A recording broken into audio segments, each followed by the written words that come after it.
The universe began with a whisper, a faint echo of energy that sparked everything we know. Yet, despite all our scientific progress, those first moments remain shrouded in mystery. What really happened in the chaos of the early cosmos? Why do some of its deepest secrets still defy explanation? Today, we're diving into 50 of the most baffling puzzles from the dawn of time, enigmas that challenge not just what we know, but how we think about reality itself. From the birth of the first stars to the hidden forces shaping space, these aren't just curiosities. They're keys to unlocking the greatest story ever told, how everything came to be. And by the end, you might never look at the night sky the same way again. Picture a universe still in its infancy, utterly dark, silent, and empty. No stars, no galaxies, just an endless sea of hydrogen gas drifting through the void. This was the cosmic dark age, a period stretching for hundreds of millions of years where nothing shone. Why did the universe wait so long to spark its first light? The answer lies in the delicate dance between gravity and temperature. After the Big Bang, the cosmos was too hot for atoms to form properly. Only once it cooled could electrons and protons combine into neutral hydrogen, creating a fog that trapped light. But here's the puzzle. Why didn't gravity pull this gas together faster? One leading theory points to cold dark matter, an invisible scaffolding that helped structure the early universe. Without it, ordinary matter lacked the push needed to clump efficiently. Another idea suggests that primordial gas was simply too spread out, taking eons to collapse into dense enough pockets to ignite the first stars. It's a slow cosmic chain reaction, one tiny region finally growing dense enough to trigger fusion, then lighting up like a match in the darkness. That first star didn't just break the silence, it set the stage for everything that followed. Yet even now, we're still piecing together how those crucial early moments unfolded. The delay wasn't a mistake, it was the universe taking its time to get everything just right. Just when the first stars began piercing the cosmic darkness, something even more bizarre flickered to life: quasars.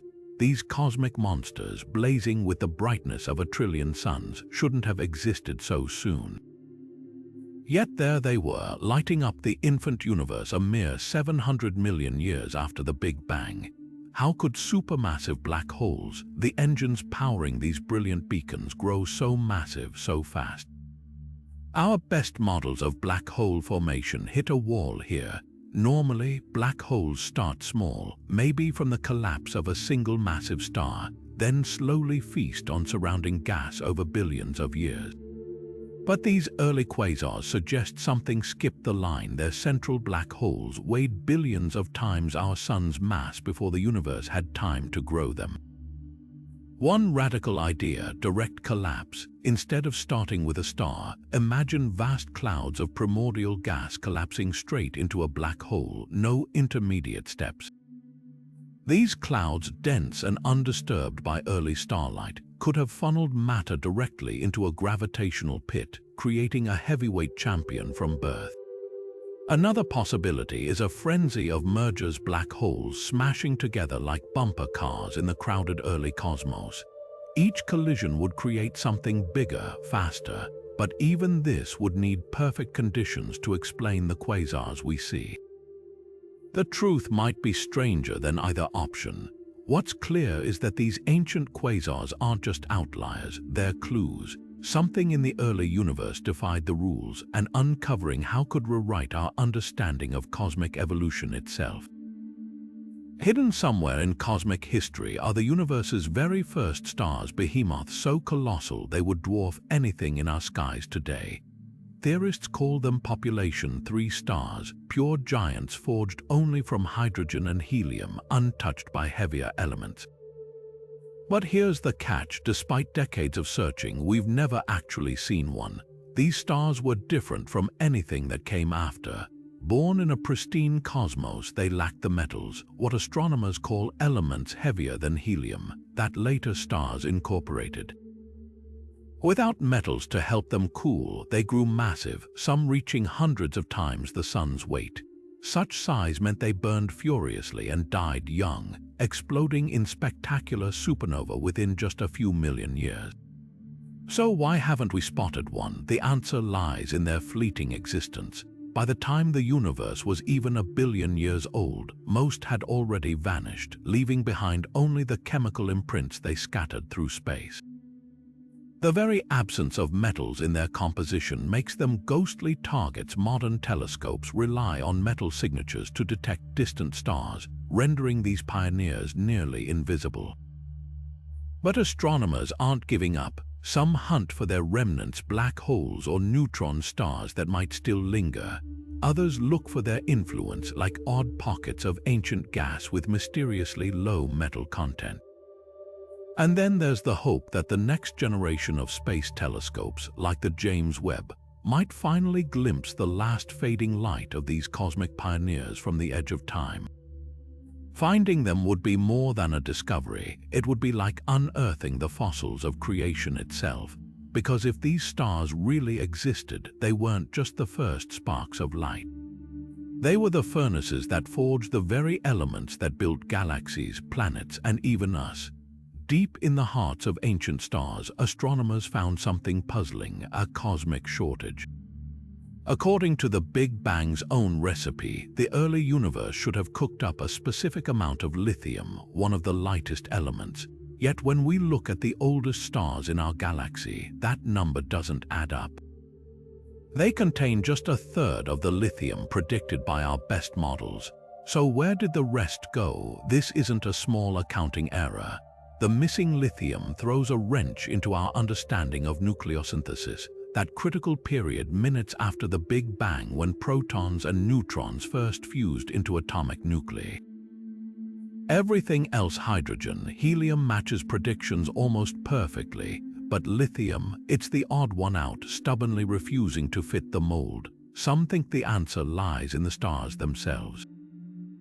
Over billions of years, could these ancient furnaces have burned away their lithium? Certain stellar processes do destroy lithium, especially in stars slightly hotter than our Sun. But others argue that's not enough to explain the gap, especially since even the most pristine, undisturbed stars show the same deficit. Then there's the wild card: undiscovered physics. What if our models of the early universe are missing a piece? Maybe unknown particles interacted with lithium, breaking it down before stars could form. Or perhaps space itself behaved differently in those first moments, altering how nuclei formed. For now, the lithium problem remains unsolved, a quiet reminder that even our most elegant cosmic equations might still have blanks to fill in. And until we crack it, this tiny element will keep challenging our picture of the universe's very first moments. Among the smooth, random patterns of the cosmic microwave background, the afterglow of the Big Bang, astronomers spotted something that shouldn't be there. Stretching across the sky like a faint scar is an eerie alignment of hot and cold spots, one that suspiciously mirrors the plane of our solar system. Scientists call it the axis of evil, not because it's sinister, but because it throws a wrench into everything we thought we knew about cosmic symmetry. This isn't just a curious coincidence. According to our best models, the early universe should be isotropic, meaning its properties should look the same in all directions, with no preferred axis. Yet here's this strange pattern, whispering that maybe, just maybe, the universe has a subtle tilt favoring one direction over others. Skeptics argue it could be a fluke, a statistical hiccup in the data. After all, randomness can sometimes look meaningful, but the odds of such an alignment happening by chance are astronomically slim. Some estimates put it at less than 1 in 1,000. That's left researchers scrambling for explanations. One possibility: our local environment is casting a shadow. Maybe dust in our own galaxy, or even the solar system's motion, is distorting the CMB's true signal. But meticulous observations have largely ruled that out. Another idea dips into speculative physics. Could some primordial force in the baby universe have imprinted this directionality? a relic of processes we don't yet understand. If the axis of evil is real, the implications run deep. It could mean the universe isn't as uniform as we assumed, or that our corner of space holds a privileged perspective we've yet to decode. Either way, this cosmic quirk isn't just a puzzle, it's a challenge to the very foundations of cosmology. And until we crack it, that eerie alignment will keep staring back at us, quietly defying the rules. Most of the universe is missing, at least that's what the numbers tell us. The stars, galaxies, and everything we see add up to barely a fifth of the matter that should exist. The rest, an invisible enigma called dark matter, silently sculpting the cosmos since the beginning. But here's the real mystery. When and how did this ghostly material first pull itself together, laying the foundation for everything we see today? The answer hinges on a cosmic race. After the Big Bang, ordinary matter, the stuff that makes up planets and people, was too hot and chaotic to clump efficiently. But dark matter, unaffected by light or heat, could start gathering much sooner. Picture it like a hidden framework forming dense patches in the early universe's emptiness. These patches then acted as gravitational traps, slowly pulling visible gas into the structures that would become galaxies. But not all dark matter is created equal. The leading theory, cold dark matter, suggests it moved sluggishly, allowing it to cluster into the intricate cosmic web we observe. Alternative ideas, like warm dark matter, propose faster-moving particles that would have smoothed out small-scale structures. The difference is critical. Cold dark matter predicts dwarf galaxies galore, while warm dark matter struggles to explain their abundance. Observations seem to favor the cold model, yet puzzles remain. Some simulations show galaxies with denser cores than we actually see, hinting that dark matter might interact in ways we don't yet grasp. Could it collide with itself, or even with regular matter, more than we've assumed? Or is there an entirely different ingredient at play, like primordial black holes forged in the universe's first second? One thing's certain, dark matter didn't just shape the universe, it wrote the rules. And until we crack its code, we're only seeing half the story of how galaxies, including our own, came to be. The invisible scaffolding is still holding up the cosmos. We just need to learn how to see it. The universe has had 13.8 billion years to cook up civilizations, so where is everyone? This is the haunting question at the heart of Fermi's paradox, and when we apply it to the cosmos' early history, the mystery only deepens. If life could have emerged long before Earth even existed, why haven't we found a single trace of those ancient pioneers? Consider the timeline. Our planet didn't form until the universe was already middle-aged. Yet the first stars forged heavy elements, the building blocks of life, within just a few 100 million years. That means entire civilizations could have risen and fallen billions of years before Earth's first microbes stirred. The silence isn't just puzzling, it's deafening. One possibility: the early universe was too hostile for lasting life. Radiation from countless young stars, cataclysmic gamma-ray bursts, and galaxies colliding in their chaotic youth may have sterilized entire cosmic neighborhoods. Life might have sparked repeatedly, only to be snuffed out before it could leave a mark. But there's another, darker explanation. What if early civilizations did thrive, only to hit a universal filter, some inevitable catastrophe that wipes out all advanced life? Maybe technological progress leads to self-destruction every time, whether through war, environmental collapse, or experiments gone wrong. That would mean our own future could be perilously narrow, or perhaps we're simply not looking the right way. Alien signals might not be radio waves, but something exotic: neutrino messages, quantum entanglement, or structures hidden in plain sight. Some theorists even suggest advanced beings could have transitioned beyond physical forms, leaving no traces we'd recognize. The Great Silence isn't just a gap in our knowledge. It's a mirror reflecting back our deepest uncertainties about life's fragility and its potential.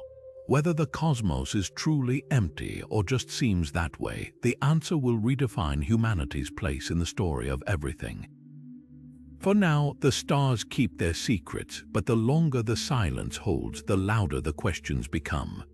At the heart of modern cosmology lies a number so fundamental, it shapes our entire understanding of the universe, the Hubble constant.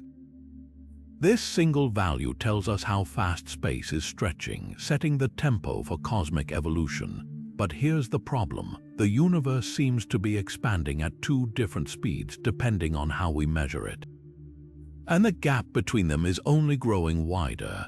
One approach relies on the cosmic microwave background, the afterglow of the Big Bang.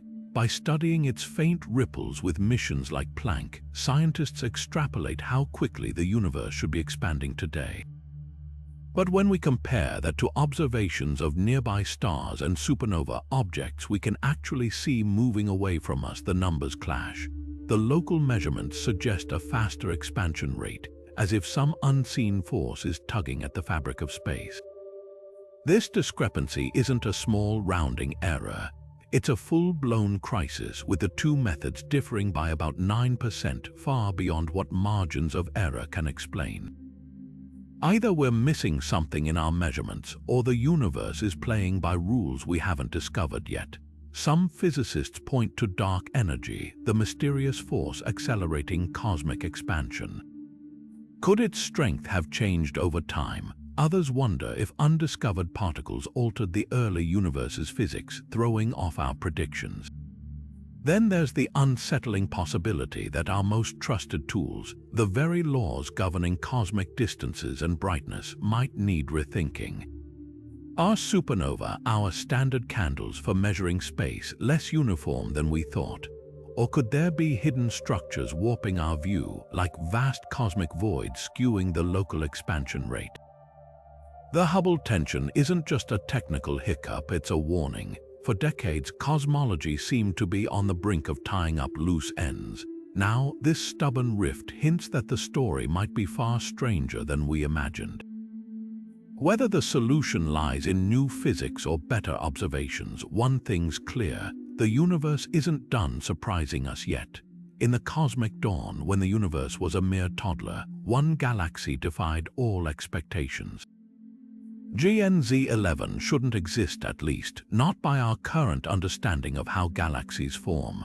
Spotted a staggering 13.4 billion light-years away, this ancient beacon was already fully formed when the cosmos was just 400 million years old. That's like finding a skyscraper in the middle of the Stone Age. How did JWST grow so massive, so fast? Modern simulations suggest galaxies need billions of years to accumulate enough gas and dust to reach its size. Yet there it sits, glowing intensely in the early universe, packed with stars that had no business forming that quickly. It's as if the cosmic rulebook was thrown out the window. Astronomers are scrambling for explanations. One theory points to voracious black holes at the galaxy's core, funneling matter inward at breakneck speeds and triggering rapid star formation. Another idea suggests JWST was born in a rare overdense region, a cosmic metropolis where gas was abundant enough to fuel unprecedented growth. But even these theories strain credulity, requiring conditions so perfect they border on impossible. The real shock came when telescopes analyzed its light. JWST isn't just big, it's mature, showing signs of heavy elements typically forged over multiple generations of stars. This implies an even shorter timeline. Stars lived, died, and recycled their material into new stars, all within a sliver of cosmic time. Every new observation of JWST chips away at our models. Maybe galaxy formation isn't the slow, steady process we thought. Perhaps the early universe had shortcuts, mysterious mechanisms that let structures arise almost instantly. For now, this ancient giant stands as both a marvel and a provocation, daring us to rethink how the first building blocks of the cosmos came together. Black holes weren't always the cosmic heavyweights we know today. before they grew into supermassive monsters, they had to start somewhere as tiny seeds scattered across the early universe. But here's where things get strange. The math doesn't add up. Some of these seeds must have formed impossibly fast, packing thousands of solar masses into singularities long before stars could have created them naturally.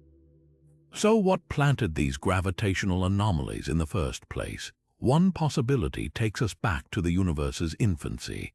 Imagine patches of space so dense they collapse directly into black holes, skipping the star stage entirely. These primordial black holes could have formed from microscopic knots in spacetime during the Big Bang's chaotic first seconds. Unlike their stellar-born cousins, these seeds wouldn't need stars to die. They'd be there from the beginning, lurking in the darkness, ready to grow. But there's another contender, hyperstars. Picture a first-generation star so massive hundreds of times our sun's weight that its death wasn't just a supernova, but a full-blown collapse into a black hole with a head start. These behemoths would have burned hot and fast, their short lives ending in gravitational fireworks. Yet even this can't fully explain the sheer size of the earliest supermassive black holes we've spotted. How did they bulk up so quickly? That's where cosmic feasting comes in. In the crowded early universe, gas clouds were thick and plentiful. A seed black hole could have gorged itself on this dense material, swelling at breakneck speeds. Some models suggest they grew by devouring entire stars or merging with other black holes in a relentless feeding frenzy. But the mystery isn't just about size, it's about timing. Observations of ancient quasars prove supermassive black holes existed shockingly early, leaving almost no room for gradual growth. Did nature have a shortcut we haven't discovered? The answer might rewrite not just how black holes form, but how the entire cosmic web took shape. These seeds didn't just sit quietly, they built the universe's hidden architecture, one gravitational pull at a time. And here's the twist, some of those primordial seeds could still be out there today, drifting unseen through space. Tiny, ancient, and nearly undetectable, they'd be relics of a process we're only beginning to understand. If we ever find one, it wouldn't just solve a puzzle, it would open a window into the universe's very first moments. Radio telescopes have been listening for a whisper from the dawn of time, a faint radio signal from the earliest hydrogen atoms emitted at a wavelength of 21 centimeters. This signal should be our clearest window into the cosmic dark ages, painting a picture of how the first stars ignited. But when scientists tuned in, they didn't hear a cosmic symphony. Instead, they got static. The silence is so profound it's reshaping our understanding of the universe's adolescence. That 21-centimeter signal isn't just noise, it's a fingerprint. As the first stars flickered to life, their ultraviolet light should have energized the hydrogen gas around them, causing it to absorb and re-emit radio waves at this precise frequency. The signal's strength and shape would reveal everything from the temperature of that ancient gas to the timeline of star formation. But when experiments like Edge's and Sarah's scanned the skies, their data didn't match predictions. Either the signal is far weaker than expected, or something is blotting it out entirely. One explanation points to an unexpected culprit, cold hydrogen gas. If the early universe was significantly cooler than models suggest, that could dampen the signal's intensity. But how? Some theorists propose interactions with dark matter, particles that may have siphoned heat away from hydrogen, leaving it too chilly to emit strongly. Others wonder if cosmic radiation from the first black holes or galaxies drowned out the signal before it could reach us. Then there's the calibration problem. Earth's ionosphere and even our own radio chatter create interference that's devilishly hard to filter out. Separating a whisper from 13 billion years ago from modern noise is like trying to hear a single raindrop in a thunderstorm. New telescopes like the upcoming square-kilometer array aim to cut through the chaos with unprecedented precision, but until then, the silence lingers. This isn't just a technical hiccup. The missing signal hints that the cosmic dawn was stranger than we imagined, perhaps darker, quieter, or shaped by physics we've yet to uncover. Every failed detection pushes us to ask, were the first stars born later than we thought, or did they blaze so fiercely they erased their own traces? The answers won't just solve a puzzle, they'll rewrite the opening chapters of our cosmic story. Stretching across billions of light years like invisible highways, the cosmos is threaded with colossal structures so vast they defy imagination. These aren't just random clusters of galaxies, they're cosmic superstructures, intricate filaments and walls weaving through the universe, forming a hidden skeleton that dictates where everything else will fall into place. And their sheer size isn't just impressive, it's a puzzle. How did something this enormous emerge from the chaos of the Big Bang? Take the Sloan Great Wall, for example, a staggering filament of galaxies over 1.5 billion light-years long. That's nearly a 20th of the observable universe. Structures like this shouldn't exist under standard cosmological models, which predict a smoother, more even distribution of matter. Yet there they are, these ghostly threads strung across the void, each one packed with thousands of galaxies moving in eerie synchrony. What's truly mind-bending is how these filaments shape everything around them. Picture them as gravitational rivers, channeling galaxies along their lengths while leaving vast, empty deserts between them. Where these threads intersect, matter piles up into dense knots, the galaxy clusters we recognize today. It's a cosmic blueprint written in gravity and dark matter that's been guiding the universe's evolution since its earliest moments. But here's the twist, some of these structures are too big. According to our best simulations, the universe hasn't had enough time for gravity to sculpt something as immense as the Hercules Corona Borealis Great Wall, a galaxy wall stretching 10 billion light-years. Did some unknown force accelerate their growth? Or are we seeing the fingerprints of exotic physics from the universe's infancy, something that gave these structures a head start?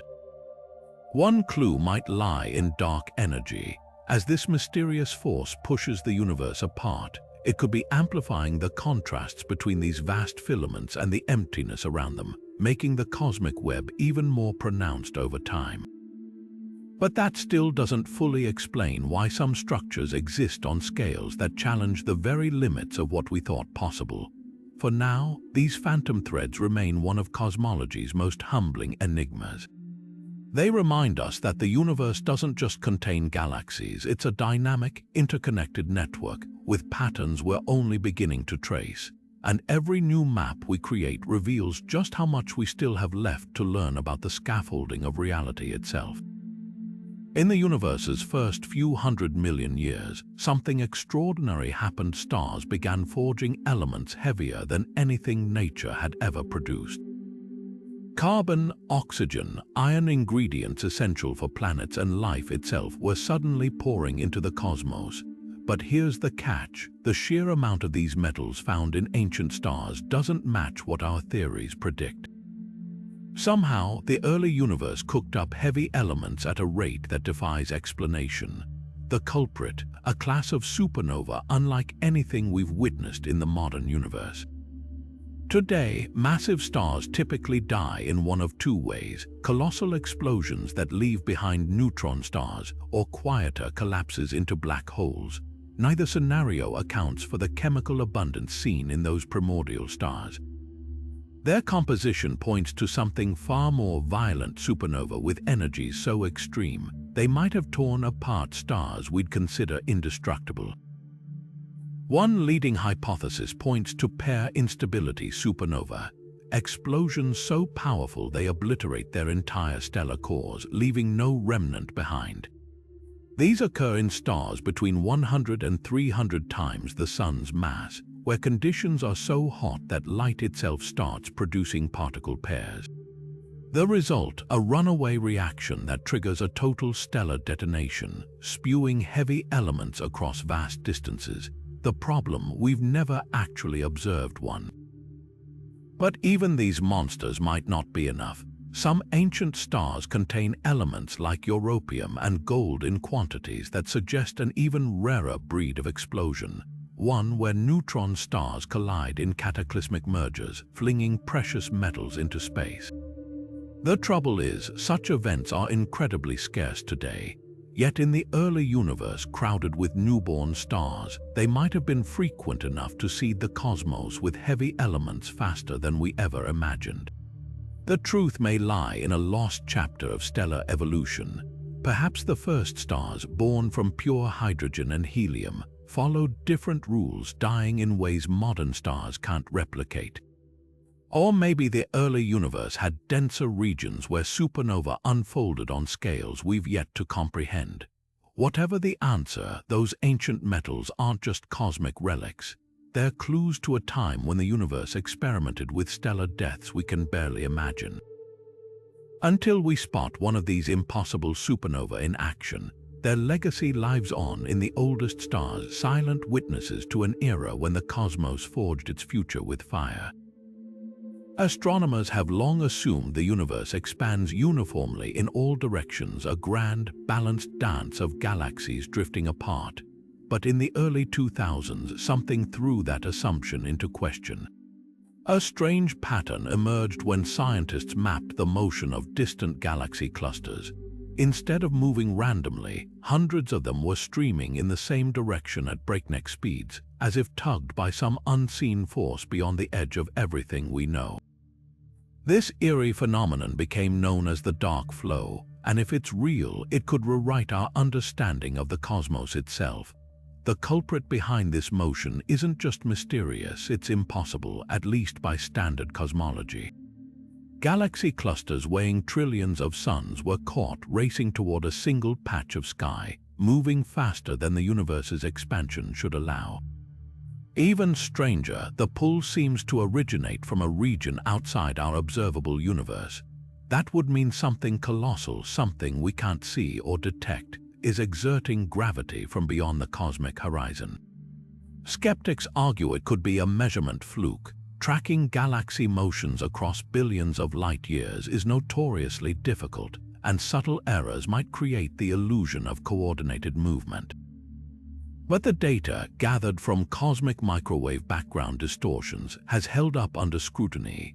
The cluster's speed, nearly 2 million miles per hour, suggests an attractor with the mass of thousands of Milky Ways. If that's not a data artifact, then what is it? One radical theory invokes a parallel universe. If our cosmos is just one bubble in a vast multiverse, neighboring bubbles could hypothetically exert gravitational pull on our own. Another idea points to a remnant of the Big Bang itself, a colossal density fluctuation frozen in space-time, warping the fabric of reality on scales we can't yet comprehend. Yet the most unsettling possibility is that we're seeing the edge of something even bigger. What if our universe isn't as isolated as we thought? What if structures exist beyond our cosmic horizon, so immense that their gravity ripples into our observable space, steering galaxies like leaves in a current? For now, the dark flow remains one of cosmology's most tantalizing maybes, a signal at the edge of detection, teasing us with the possibility that the universe holds forces we've only begun to sense. Whether it's a flaw in our measurements or a window into the truly unknown, one thing is certain: the cosmos still has secrets we've yet to uncover, and some of them might be pulling us toward answers we never saw coming. Computer simulations paint a vivid picture of how our cosmic neighborhood should look: swarms of tiny dwarf galaxies orbiting larger ones like fireflies around a lantern. The math says these miniature galaxies, relics from the universe's earliest days, should outnumber large galaxies by hundreds, yet when we peer into the skies, they're nowhere to be found. Of the thousands predicted, we've only spotted a few dozen. This glaring mismatch is the missing satellites problem, and solving it could force us to rethink how galaxies form, or even what dark matter really is. The heart of the mystery lies in dark matter's behavior. According to our best models, this invisible substance should clump into countless small halos, each one a gravitational trap for gas to form dwarf galaxies. But reality isn't cooperating. Some halos might simply never snag enough gas to light up, perhaps because the scorching radiation from early stars blew away their fuel before they could ignite. Others could have been torn apart by tidal forces, their stars scattered into faint, ghostly streams. But there's a twist. Telescopes are now spotting ultra-faint dwarfs so dim they were once invisible. These galaxies, barely holding a few thousand stars, might be the missing satellites in disguise, so feeble they evade detection unless we know exactly where to look. Even so, their numbers still fall short, leaving a gap that nudges us toward wilder possibilities. What if dark matter isn't as cold as we think? The leading theory assumes its particles move sluggishly, perfect for building small structures. But if dark matter were slightly warmer, zipping around faster, it'd smooth out those tiny halos, erasing the smallest galaxies before they could form. Alternatively, maybe early black holes or cosmic rays disrupted things, sterilizing gas pockets that would have birthed these dwarfs. Every undiscovered satellite is a silent witness to forces we've yet to measure. Whether the answer lies in better telescopes or new physics, one thing's certain. The universe isn't just hiding its smallest galaxies, it's guarding clues to the rules that shaped everything we see. And the hunt for these cosmic runts might just lead us to the biggest revelations of all. Galaxies take time to mature, or so we thought. Then astronomers spotted Max 1149 JD1, a swirling cosmic enigma spinning gracefully just 550 million years after the Big Bang. This ancient galaxy didn't just exist, it had already settled into a rotating disk, defying every expectation about how quickly structure could emerge from chaos.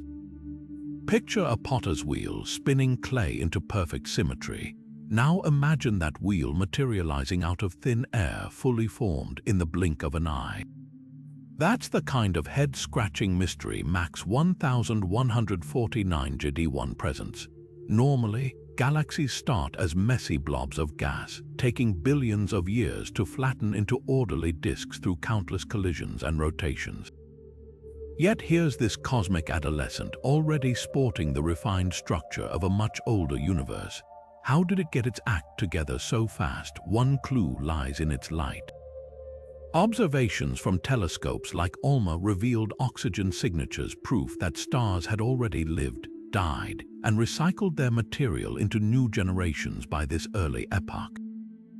That's like finding a bustling city where we expected a construction site. The galaxy's maturity suggests its star formation kicked off even earlier, perhaps just 250 million years post-Big Bang, compressing timelines we once thought were set in stone. But the real shocker, its rotation.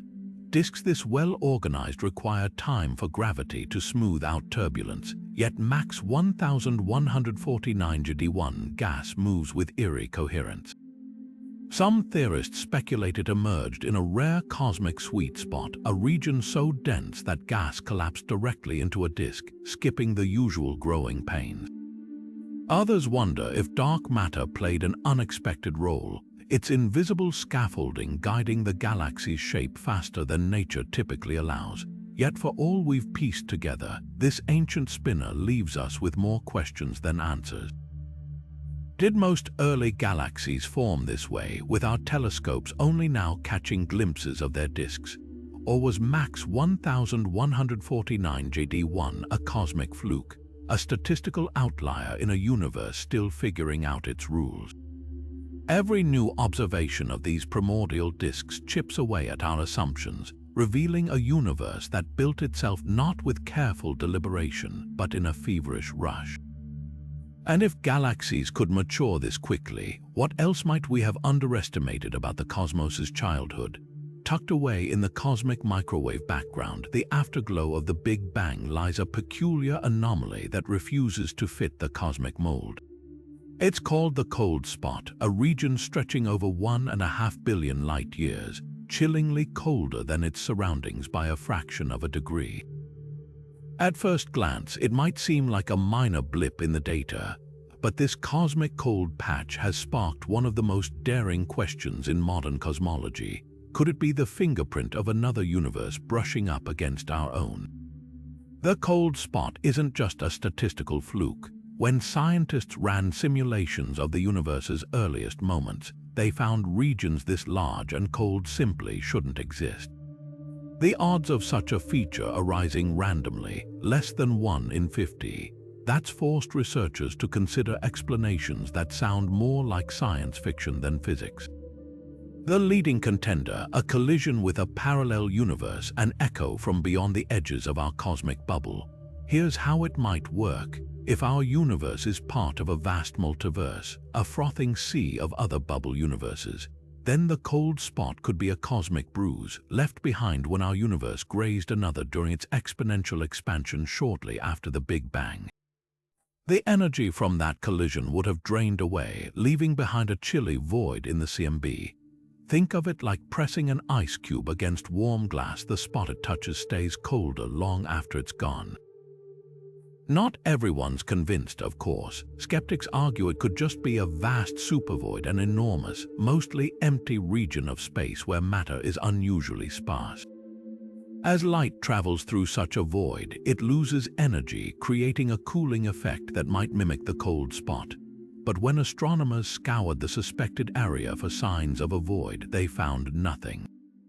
Or rather, not enough nothing. The underdensity they detected wasn't nearly sufficient to explain the temperature drop. That leaves us with a thrilling possibility. The cold spot might be our first tangible hint of a reality beyond our own.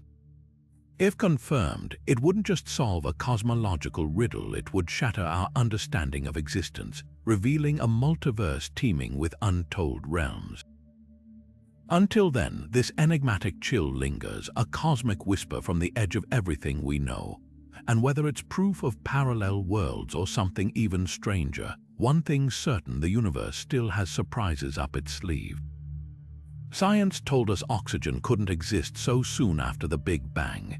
The universe needed generations of stars to live, die, and explode before heavy elements like oxygen could even form.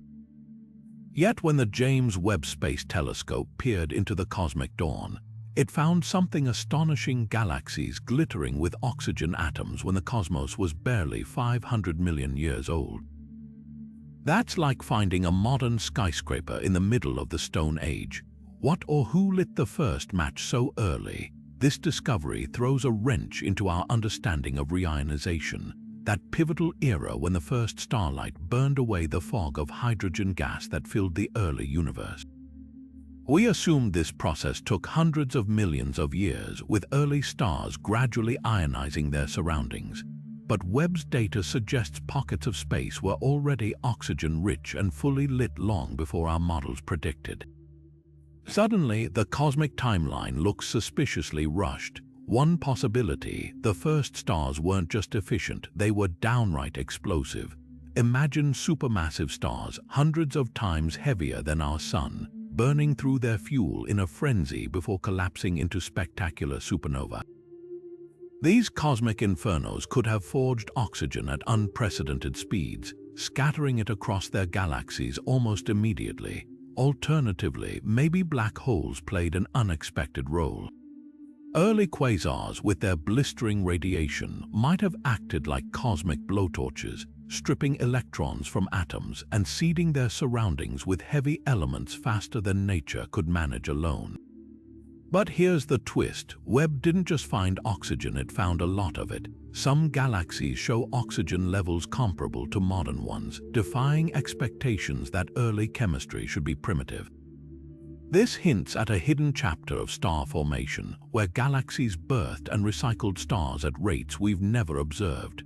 Were the first stellar nurseries more prolific than we imagined? Or did the universe have a secret recipe for fast-tracking cosmic chemistry? Every new observation deepens the mystery. If oxygen was already widespread during reionization, it means the universe didn't just wake up slowly, it ignited in flashes like fireworks in the dark. And that changes everything. Suddenly, the cosmic dawn wasn't a gradual sunrise. It was a lightning storm with pockets of brilliance flaring to life long before we thought possible. The question now isn't just how oxygen got there. It's what else we've underestimated about the universe's earliest, most explosive years. Deep in the cosmic dawn, astronomers stumbled upon something that shouldn't exist, a bustling metropolis of galaxies huddled together when the universe was less than 1 billion years old.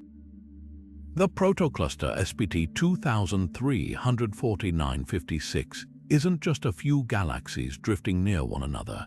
It's a sprawling megacity with over a dozen massive galaxies crammed into a space just 3 times the size of our Milky Way. By all accounts, this cosmic urban sprawl needed billions of years to form. Yet there it was, fully assembled in what amounts to the universe's first few minutes. This discovery turns our understanding of galaxy growth upside down. Normally, galaxies start small, tiny clumps of gas and stars that gradually merge over eons. Gravity needs time to sculpt these structures, pulling them together in slow motion. But SPT 234956 didn't get the memo. Its galaxies aren't just closed, they're merging violently, as if nature hit fast forward on cosmic evolution. Some are forming stars at rates 1,000 times faster than the Milky Way, churning out new suns at a feverish pace that defies logic. So how did this happen? One theory points to a cosmic jackpot, a region so dense with dark matter that galaxies formed there almost instantly, like mushrooms sprouting after a rainstorm. In these overpacked neighborhoods, gravity didn't have to work hard. Gas collapsed into stars and galaxies at breakneck speed, with mergers piling up like cars in a traffic jam. Simulations show that under just the right conditions, such extreme clusters could form early, but the odds of spotting one are astronomically slim, yet here it is. Another twist comes from the cluster's structure. These galaxies aren't just randomly grouped, they're arranged in a way that hints at an invisible skeleton, a web of dark matter guiding their dance. That suggests the seeds for such massive structures were planted even earlier, perhaps in the first moments after the Big Bang. Tiny quantum fluctuations could have snowballed into these dense knots, setting the stage for galaxies to rush together long before our models predicted.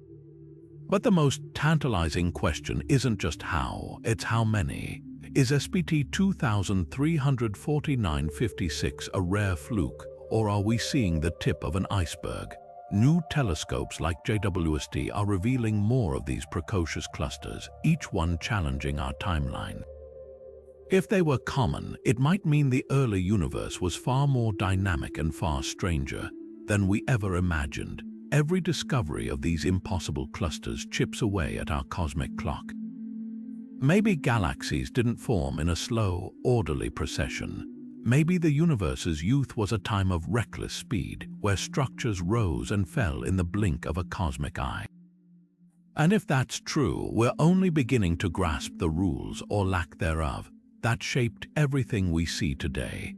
Magnetism isn't just a force we find in fridge magnets or compass needles. It's woven into the fabric of the cosmos itself.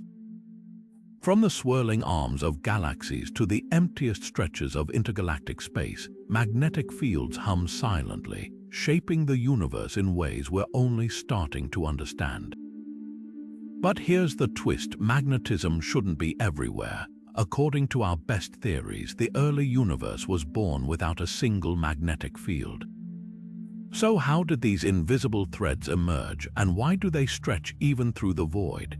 The mystery begins in the cosmic dark ages, before stars or galaxies existed. In that pristine emptiness, atoms were too sparse and evenly distributed to generate magnetic fields on their own. Yet today, we detect faint magnetism in places where nothing exists for millions of light years. Regions so empty they're called voids. It's like finding footprints in a desert where no one's walked for billions of years. One leading theory points to the first stars. When these giants exploded as supernova, their shockwaves could have rippled through surrounding gas, stirring up electric currents that birthed weak magnetic seeds. Over time, as galaxies formed and spun, these tiny fields might have been stretched and amplified like taffy pulled in a cosmic factory until they wove through entire galactic clusters. But that still leaves voids unexplained. How did magnetism invade nothingness, enter cosmic rays, high-energy particles zipping through space at nearly the speed of light? When these particles collide with gas, even the sparse atoms in voids, they can generate electric currents strong enough to spark magnetic fields. It's a slow, subtle process, but over billions of years, even the emptiest corners of the universe might have been quietly magnetized. Yet some researchers think magnetism's origins go even deeper back to the Big Bang itself. Quantum fluctuations in those first chaotic moments could have imprinted microscopic magnetic fields into space-time, like wrinkles frozen into fabric. If true, magnetism isn't just a byproduct of cosmic evolution, it's a relic from creation, stretching and evolving alongside the universe. Whatever the answer, one thing's clear: magnetism is more fundamental than we ever imagined. It doesn't just shape galaxies, it haunts the voids between them, a ghostly reminder that even in emptiness, the universe never truly rests. And unlocking its origins might just reveal secrets about how everything from the largest structures to the tiniest particles fits together in the grand cosmic puzzle. For decades, dark energy has been the universe's most stubborn, constant, and unchanging force, relentlessly accelerating cosmic expansion. But what if it's not so constant after all? A growing cohort of astronomers suspects this mysterious energy might be evolving, shifting in strength over time like a dimmer switch on the cosmos. And if they're right, it would upend one of cosmology's most fundamental assumptions. The clues lie in the way galaxies flee from one another. When scientists first measured dark energy's effects in the late 1990s, distant supernova appeared fainter than expected, proof the universe wasn't just expanding, but doing so faster and faster. That acceleration was pinned on dark energy's relentless push. But newer observations reveal something odd. The expansion rate today doesn't quite match predictions based on the early universe's behavior. It's as if dark energy's foot has eased slightly off the cosmic gas pedal. One explanation: dark energy might not be the static, cosmological constant Einstein once imagined. Instead, it could be a dynamic field, thinning or strengthening as the universe ages. Imagine blowing up a balloon where the air pressure changes unpredictably, sometimes inflating it rapidly, other times letting it stretch more gently. That's the kind of universe some theorists are now considering, where dark energy's influence waxes and wanes. There's another possibility: our measurements are being fooled by cosmic structures. Vast voids, regions of space nearly empty of matter, exert their own gravitational effects, potentially skewing how we perceive expansion rates. But even after accounting for these voids, the discrepancy lingers, nudging scientists toward more radical ideas. Could dark energy interact with dark matter in ways we've yet to detect? Or is it tangled up with an undiscovered force that alters its behavior over eons? The stakes couldn't be higher. If dark energy truly varies, it could rewrite the universe's ultimate fate, no longer a foregone conclusion of endless expansion, but a story with twists we haven't anticipated. Will it fade away, letting gravity reclaim dominance, or could it surge unexpectedly, tearing apart galaxies before their time? For now, the answers hover just beyond our grasp, hidden in the delicate dance of light from dying stars billions of years away. Every new telescope, every deeper survey brings us closer to solving this puzzle. And whether dark energy stands firm or reveals itself as a shapeshifter, one thing's certain: the cosmos still has surprises waiting in the dark. Among the ancient stars littering our galaxy, astronomers have uncovered cosmic relics that shouldn't exist: planetary nebulae with chemical fingerprints that defy everything we know about stellar death. These glowing shells of gas, ejected by dying stars billions of years ago, carry bizarre abundances of elements like helium, carbon, and nitrogen, levels so extreme they clash with every model of how stars evolve. If these celestial fossils are telling the truth, we might be missing a fundamental chapter in the life and death of the universe's earliest stars. Take the case of a nebula nestled in the galactic halo, where measurements revealed nitrogen levels 50 times higher than predicted. According to standard stellar physics, stars massive enough to produce that much nitrogen should have destroyed themselves in supernova long before forming a planetary nebula. Yet there it sits, quietly contradicting our textbooks. One possibility is that the first stars didn't play by modern rules. Born in a universe devoid of heavy elements, they might have burned hotter and processed fuel in ways we've never observed. Picture a star so efficient at fusion that it churns out nitrogen like a factory, then gently sheds its outer layers instead of exploding, a death unlike anything in today's cosmos. Others suspect these anomalies stem from violent stellar partnerships. If two stars orbited each other closely, one could have siphoned material from its companion, altering their chemistry before one finally collapsed into a nebula. It's a cosmic game of mix and match that might explain the impossible abundances we're seeing. But the most tantalizing clue lies in the nebulae's locations. Many hover in the galaxy's oldest regions, relics of a time when the universe was still experimenting with stellar recipes. Could they be remnants of stars that lived fast and died weird, seeding the cosmos with elements in patterns we're only beginning to decipher? Every peculiar nebula is a time capsule, challenging us to rethink how stars lived and died in the universe's youth. And until we crack their code, these ancient ghosts will keep whispering secrets we're not yet ready to understand. Stretching over a staggering billion light-years, the Eridanus supervoid isn't just empty space, it's a cosmic desert so vast it defies imagination. Picture a bubble in the fabric of the universe where galaxies are almost non-existent, a yawning chasm of nothingness that makes even the emptiest corners of space seem crowded by comparison. But its sheer size isn't the only mystery. This void might hold the key to one of cosmology's most puzzling anomalies, the infamous cold spot in the cosmic microwave background. When scientists first mapped the CMB, that afterglow of the Big Bang, they expected a mostly uniform sea of microwave's tiny fluctuations, sure, but nothing extreme. Then they found the cold spot, a region significantly chillier than its surroundings. At first glance, the Eridanus supervoid seemed like the perfect explanation. If light from the CMB passed through such an enormous void, it would lose energy as space expanded within it, cooling the radiation like a marathon runner slowing down after crossing a valley. But here's the catch: the math doesn't quite add up. The void's size and depth should only cause a fraction of the observed temperature drop, so what's really going on? Some theorists think we've underestimated the void's emptiness. Maybe it's even sparser than measurements suggest, a true cosmic ghost town where matter is practically absent.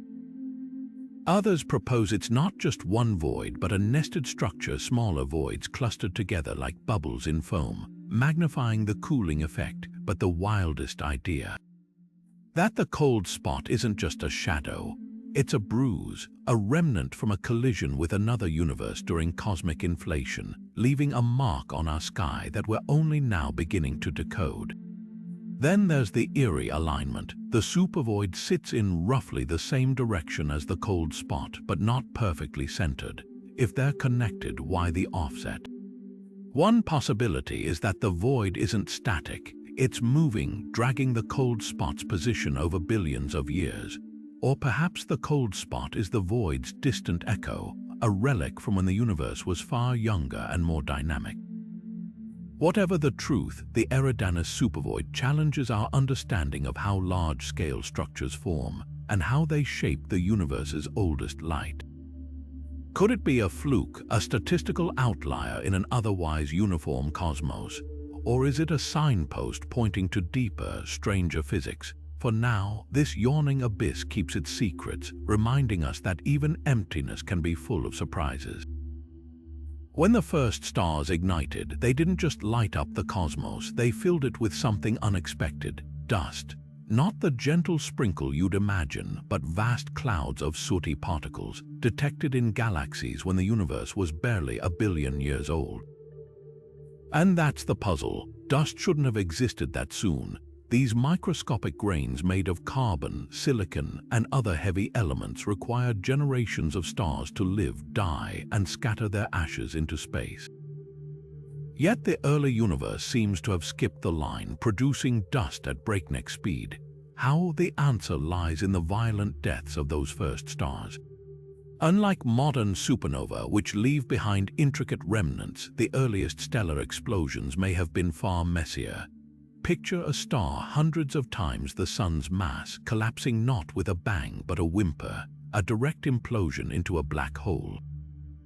In that final moment, intense pressures could have forged dust grains right in the collapsing core, blasting them outward in a storm of soot.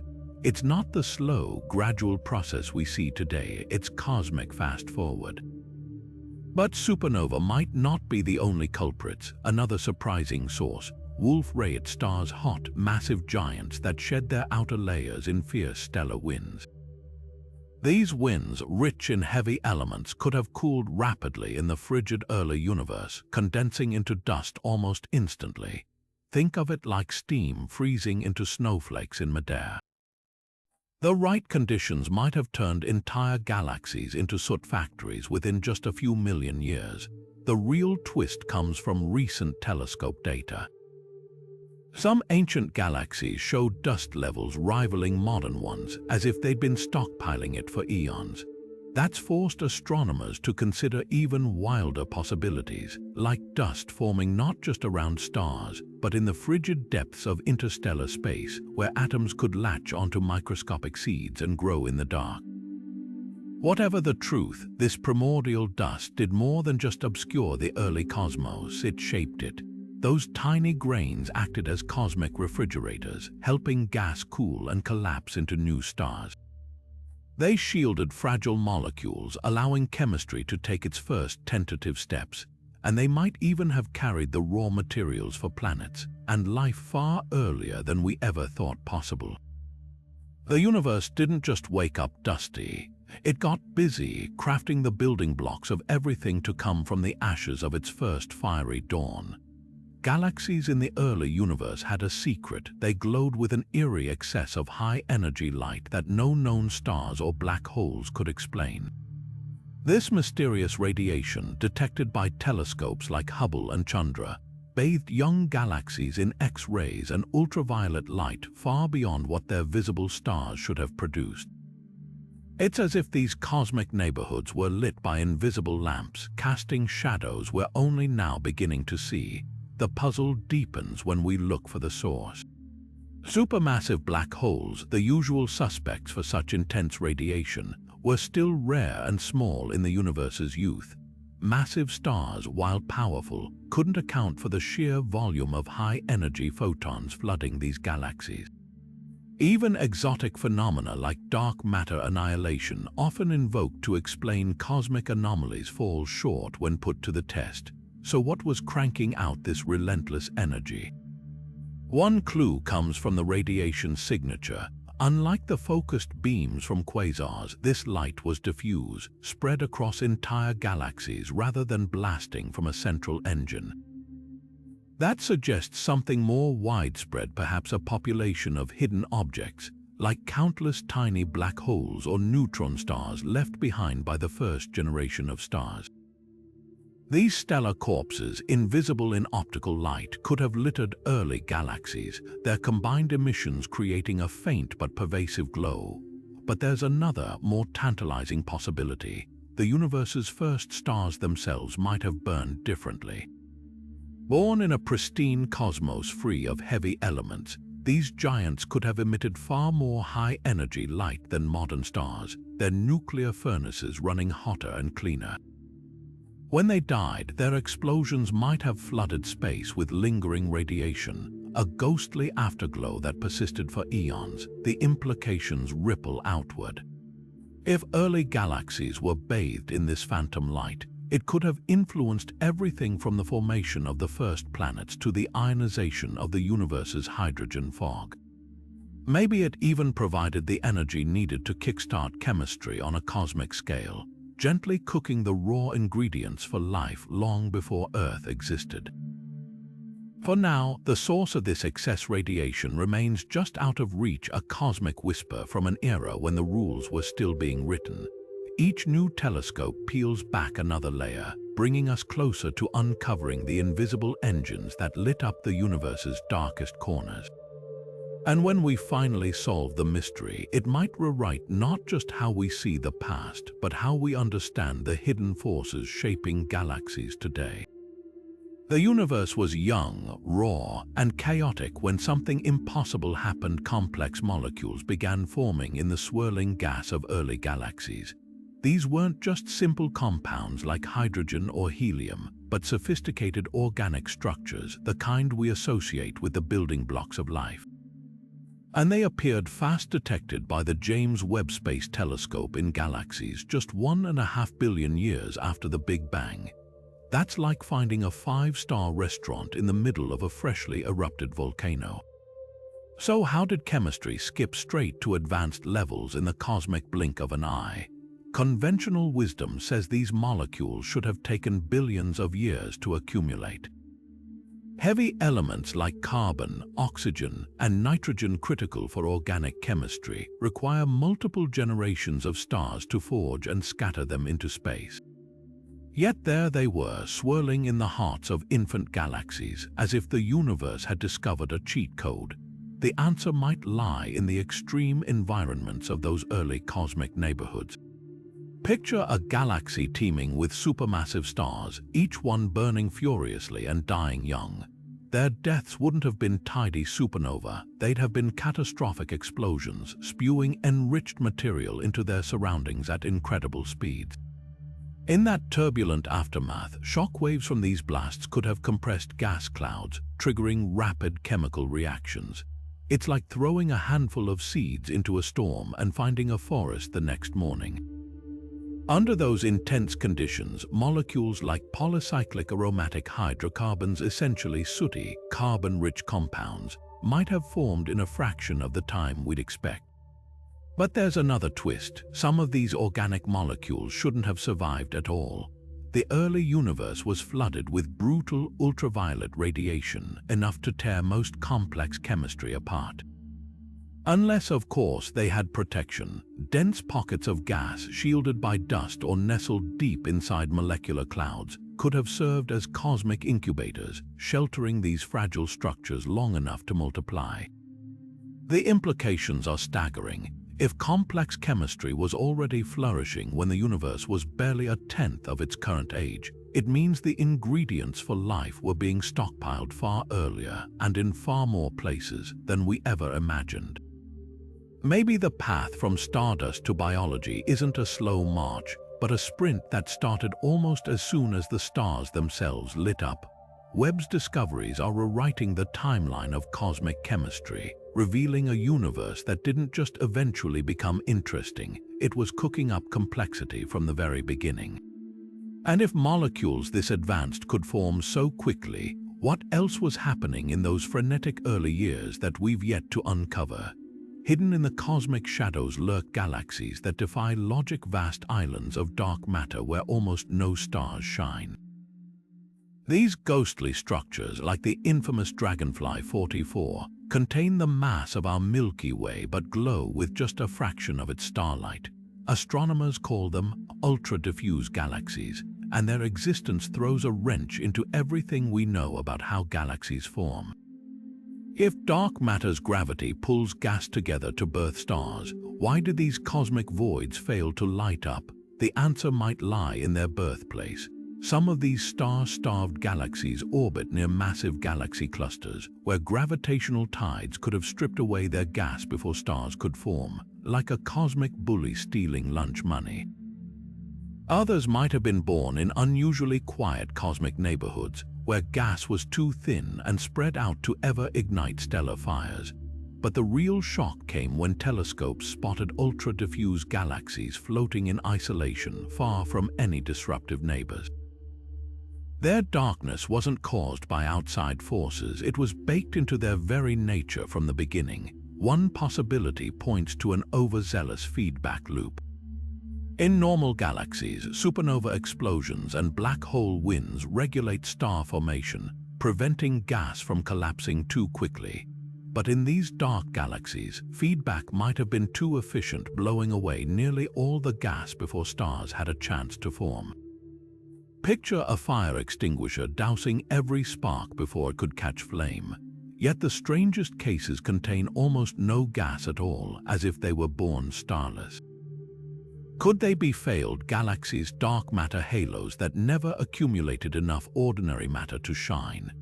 Or relics of a time when the universe was so young and smooth that gravity struggled to clump gas together at all? Every discovery of these shadowy giants forces us to rethink the recipe for galactic success.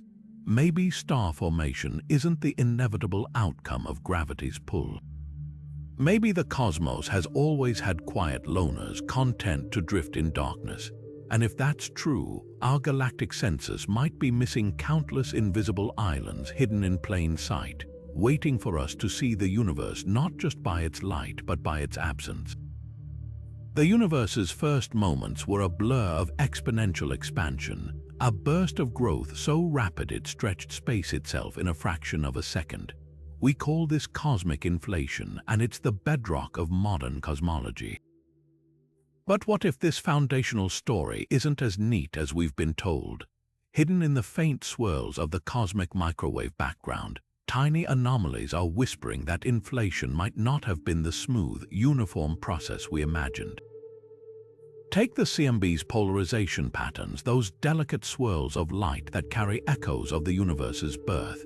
If inflation unfolded perfectly evenly, these patterns should look like random noise with no preferred direction.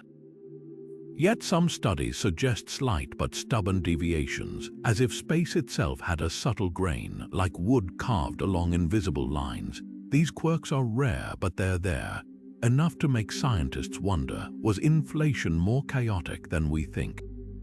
One possibility is that the early universe wasn't a blank canvas. Quantum fluctuations, those microscopic jitters in spacetime, could have left behind faint imprints that guided inflation's expansion like bumps on a cosmic road. Imagine blowing up a balloon with tiny ridges. Its growth might not be perfectly smooth, even if the air flows evenly. Similarly, inflation might have stretched space unevenly, amplifying some quantum ripples while suppressing others. Then there's the multiverse angle. If inflation happened in patches, each spawning its own bubble universe, then our observable cosmos might just be one small region where conditions look uniform, while the broader landscape is far messier. It's like standing in a single room of an endless mansion and assuming every room is identical. The anomalies we see could be hints of neighboring bubbles, their gravitational fingerprints bleeding through the walls of spacetime. But skeptics aren't convinced. These deviations could just be statistical flukes, artifacts of how we measure the CMB's faint signals. After all, teasing apart primordial whispers from interstellar dust and galaxy clusters is like listening for a single voice in a roaring stadium. Future telescopes like the upcoming LightBird mission aim to cut through the noise with unprecedented precision. Whether inflation was pristine or messy, its echoes still shape everything we see. And if those anomalies are real, they're more than just cosmic static, they're clues to a beginning far stranger than we ever envisioned. The universe's first heartbeat might not have been a steady drumroll, but a wild, uneven rhythm setting the tempo for everything that followed. Some of the universe's most violent storms don't rage on planets, they blast across space itself. Take quasar J03131806, a cosmic furnace so powerful its jet stretches over 1 million light-years, hurling matter at near light speed like a celestial fire hose. But here's the catch. This record-breaking jet existed when the universe was barely 670 million years old. That's like finding a hurricane-force wind in a world still forming its first raindrops. The sheer scale of this outflow defies physics as we know it. To propel material that far, that fast, requires energy on an almost unimaginable scale, energy that should have taken billions of years to accumulate. Yet this quasar's supermassive black hole, weighing over 1 billion suns, somehow powered up almost instantly. How? One clue lies in the jet's composition. Unlike modern quasars, whose outflows are often laced with heavy elements, J03131806's jet is eerily pristine, mostly hydrogen and helium, the raw materials of the early cosmos. That suggests its central black hole wasn't just feeding on stars or gas clouds. It might have been gulping down entire rivers of primordial gas, swallowing fuel faster than anything we've seen since. But even that doesn't fully explain the jet's ferocity. Some theorists suspect these early black holes had a secret advantage: spin. Picture a whirlpool dragging water inward, but instead of water, imagine spacetime itself twisting tighter as the black hole rotates. A rapidly spinning singularity could have unleashed energy far more efficiently than its sluggish modern counterparts, channeling raw power into those impossible jets like a cosmic particle accelerator. Then there's the dark matter wild card. Could this ancient quasar have sat at the heart of an unusually dense knot of dark matter, its gravity funneling extra material toward the black hole? Or was there some exotic process in the early universe, a lost mechanism we haven't rediscovered, that supercharged these jets beyond anything physics currently allows? Every new observation of J03131806 peels back another layer of the mystery. Its jet isn't just a relic, it's a time capsule, preserving the extreme conditions of a universe still figuring out its own rules. And until we crack its secrets, this early titan will keep challenging our understanding of how black holes grow, how galaxies evolve, and just how much energy the cosmos can really unleash in the blink of a cosmic eye. Galaxies in the early universe come with invisible baggage halos of dark matter so vast and diffuse they defy modern simulations. These phantom halos stretch far beyond their galaxy's visible edges, forming ghostly cocoons that shouldn't exist according to our best models of cosmic evolution. If dark matter clumps the way we think it does, early galaxies should be wrapped in tighter, more compact halos. Yet telescopes keep finding these ancient structures swimming in oversized dark matter envelopes, like a child wearing a giant's coat. So what's stretching them out? One clue comes from their environment. The primordial universe was a crowded place, with galaxies forming in dense knots where gravitational tugs of war were constant. These relentless interactions might have tugged dark matter halos like taffy, pulling them into elongated shapes over time. Picture a swarm of bees bumping into each other, their paths chaotic, their movements leaving traces in the air. Early galaxies could have left similar gravitational imprints on their dark matter, stretching it thin in the process. But there's another twist: the halos aren't just big, they're smooth. Modern galaxies often show lumpy, uneven dark matter distributions, evidence of violent mergers and collisions. These ancient halos, by contrast, appear eerily symmetrical, as if they formed in quiet isolation. That suggests a radically different origin story, one where dark matter didn't clump hierarchically, but settled into place almost gently, like dust settling on a still pond. Could dark matter itself behave differently in the early cosmos? Some theorists speculate these halos hint at warm, dark matter particles zipping around fast enough to resist tight clustering. Others wonder if unknown forces, unique to the universe's first moments, altered how dark matter interacted with itself. Or perhaps we're seeing the fingerprints of cosmic inflation, with quantum fluctuations imprinting oversized halos directly onto the infant universe. Every new observation of these phantom halos chips away at our assumptions. They're more than cosmic oddities, they're fossils from a time when the rules of structure formation were still being written. And if we can decode their secrets, we might finally understand why the universe's hidden skeleton looks so different in its youth than it does today. The answers won't just reshape galaxies, they'll redefine the invisible scaffolding holding them together.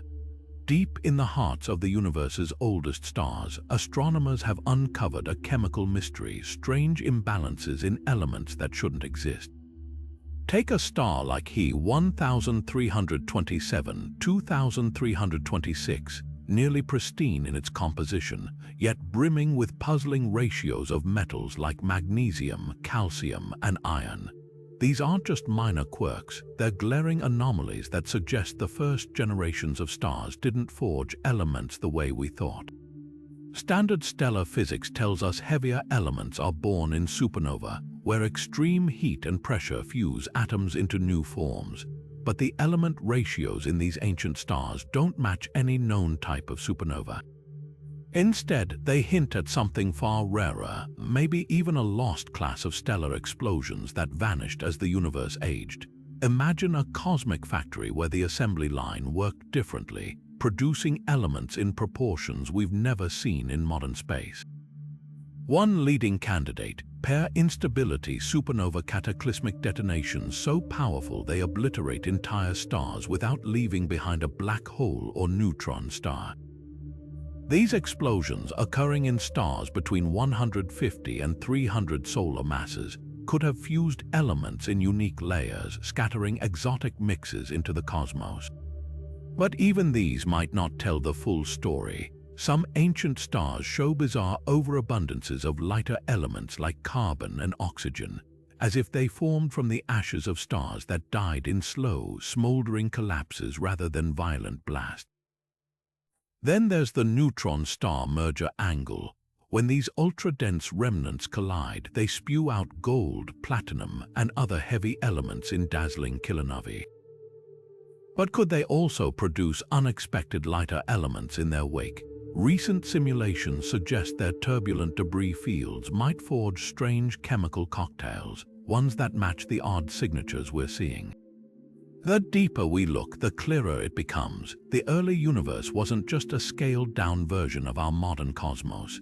It was a laboratory of extreme physics where stars lived and died by different rules, seeding the cosmos with elements we're only beginning to decode.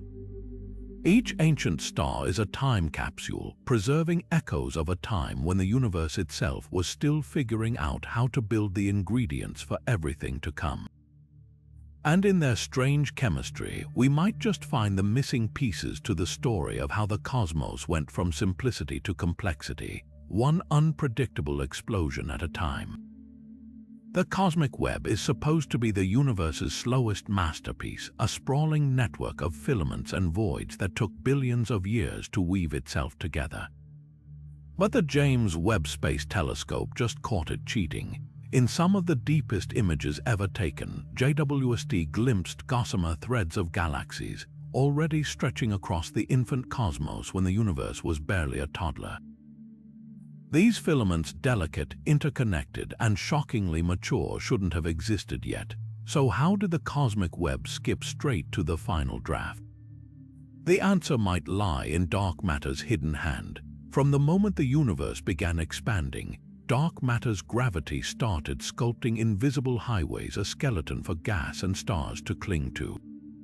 But simulations suggest this process should have been gradual, with tiny knots of dark matter slowly merging into larger structures over eons. Instead, JWST shows filaments fully formed at redshifts we thought were still cosmic chaos. It's as if the universe hit fast forward, stitching its web in record time. One clue comes from the filament's surprising brightness. These threads aren't just faint wisps, they're glowing with young, frantic stars, as if star formation kicked into overdrive along these cosmic threads. Could dark matter's scaffolding have funneled gas so efficiently that galaxies ignited like fireworks along a string?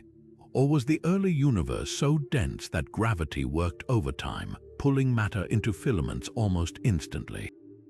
There's another twist. Some filaments appear too straight.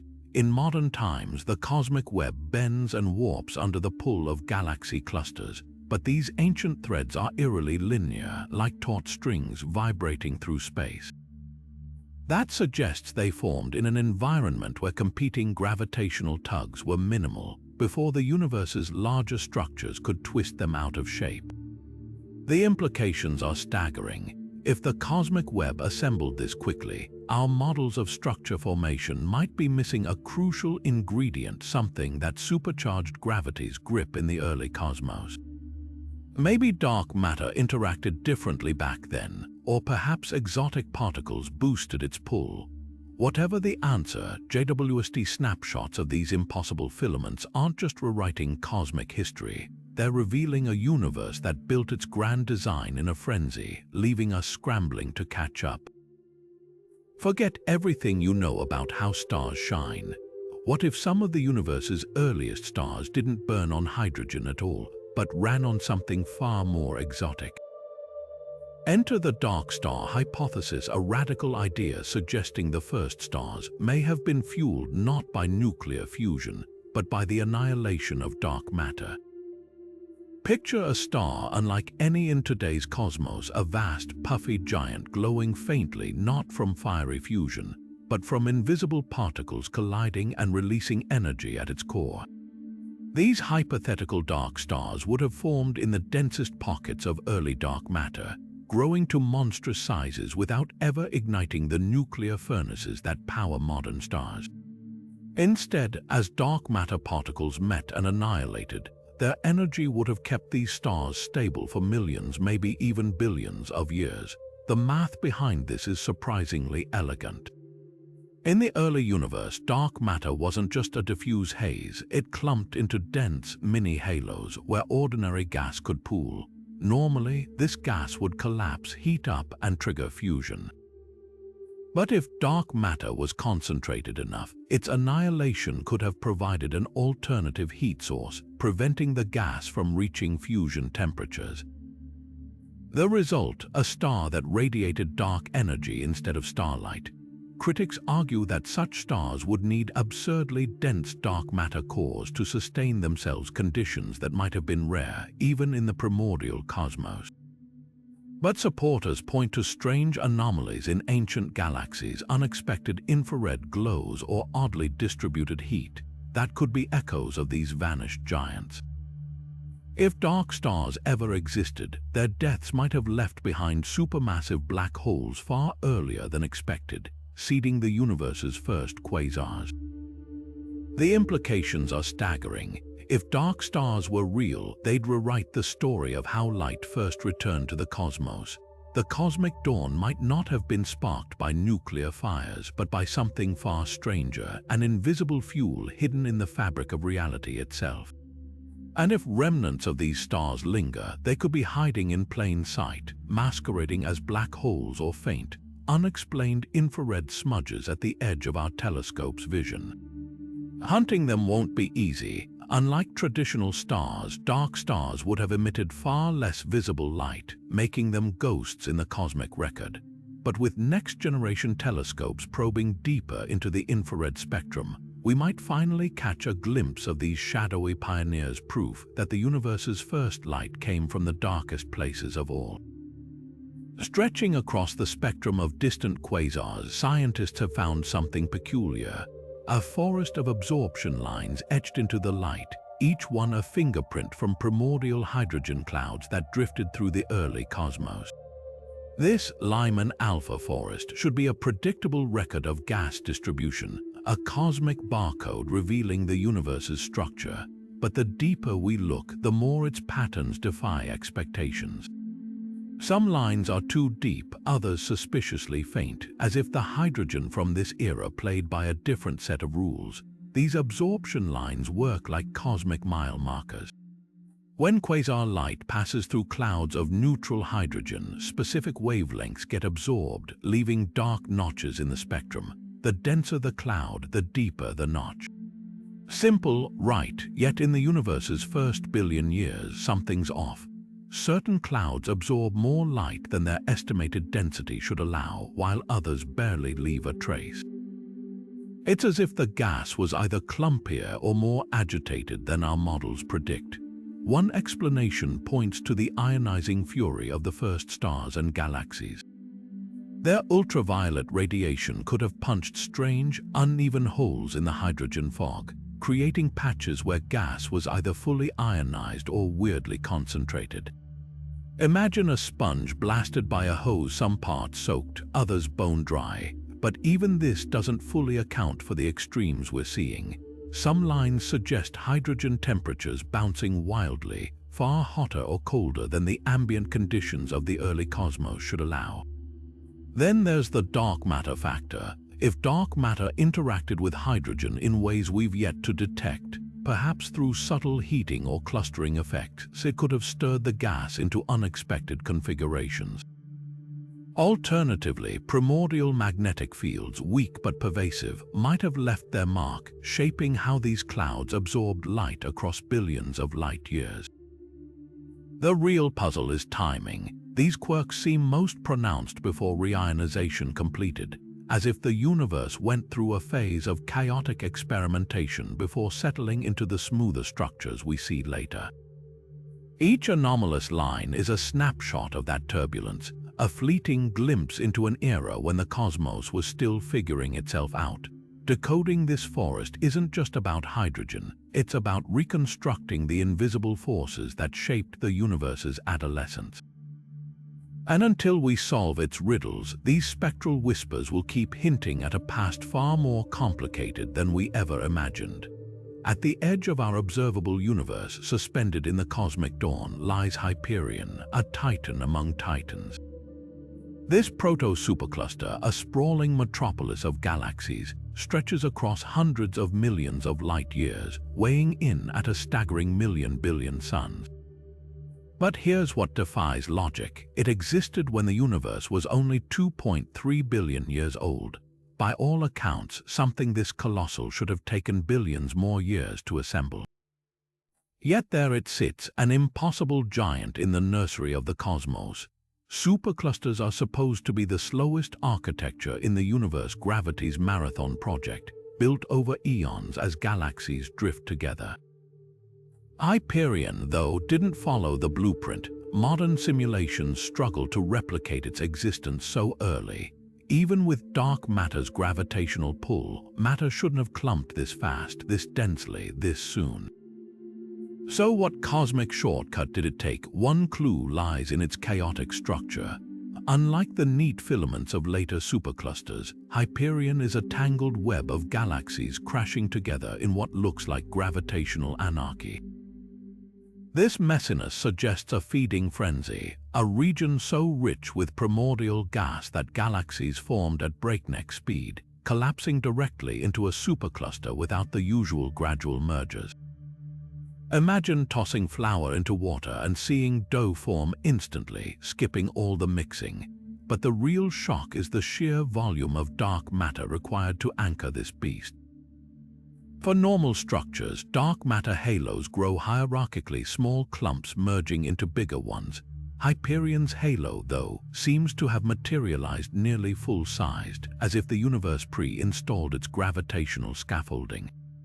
Some theorists speculate this hints at exotic physics, dark matter interacting with itself, or primordial density fluctuations far stronger than we've assumed.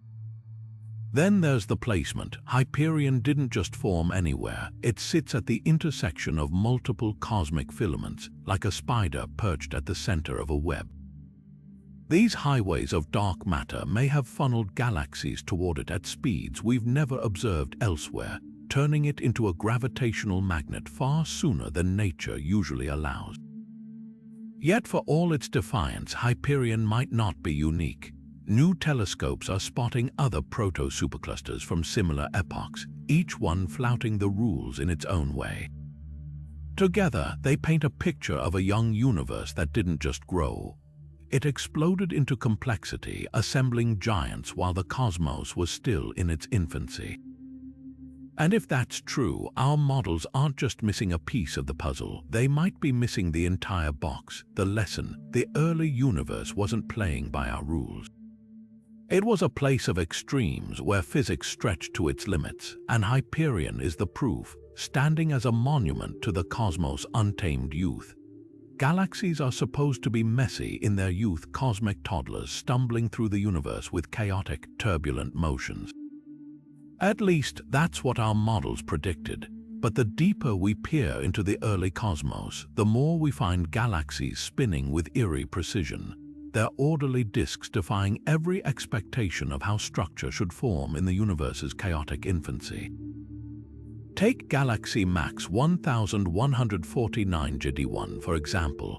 At just 550 million years old, its gas moves with startling coherence, rotating smoothly like a vinyl record playing in the void. That's the cosmic equivalent of a newborn baby performing ballet. It shouldn't be possible. In the early universe, galaxies were thought to assemble through violent mergers, their gas clashing and sloshing in a gravitational free-for-all. Yet here's this ancient spinner already settled into a graceful whirl.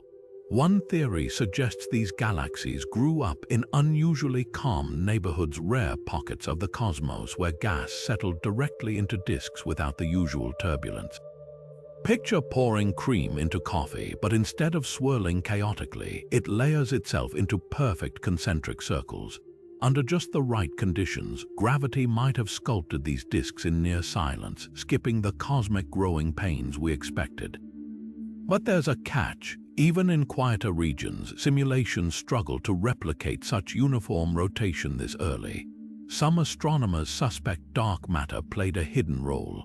Its invisible scaffolding guiding gas into orderly motion faster than nature typically allows.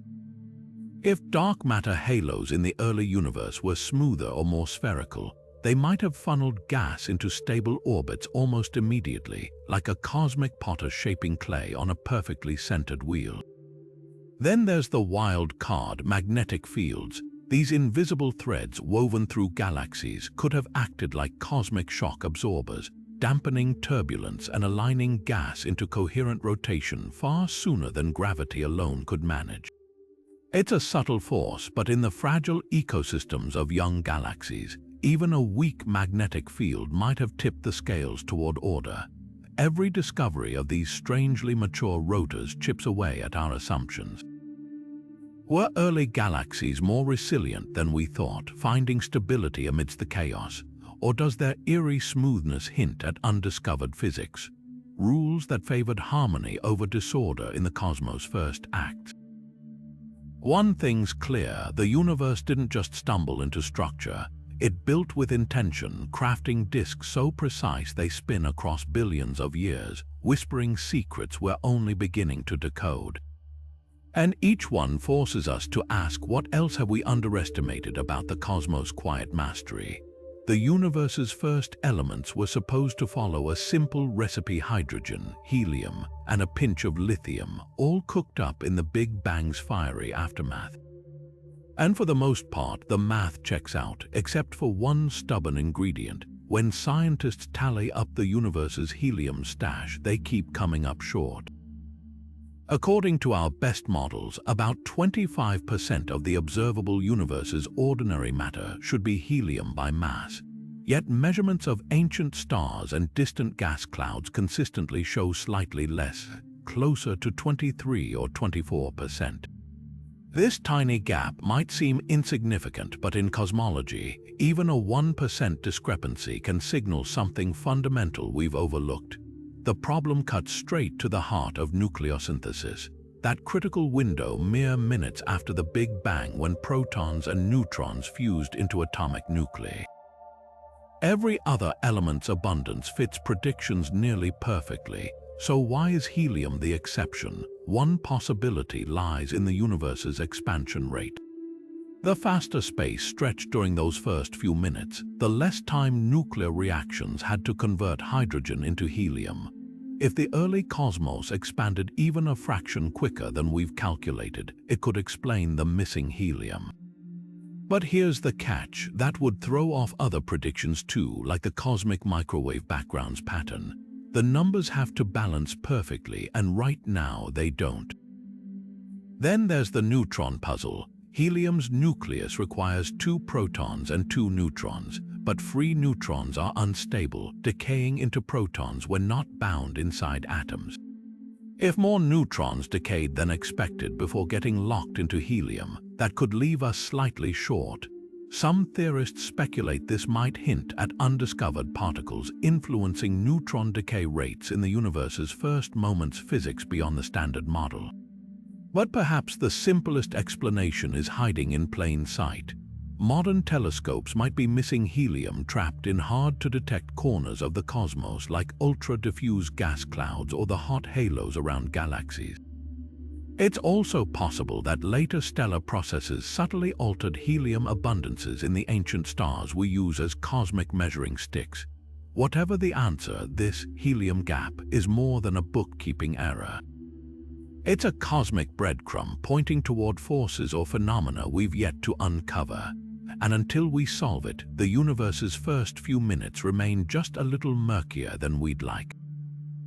After all, even the smallest missing piece can change how we see the whole picture. The cosmic microwave background, the afterglow of the Big Bang, should be a pristine snapshot of the universe's infancy. Yet when scientists trained their telescopes on its faint glow, they stumbled upon something unexpected. Strange twists in its polarization, spiraling patterns known as B-modes.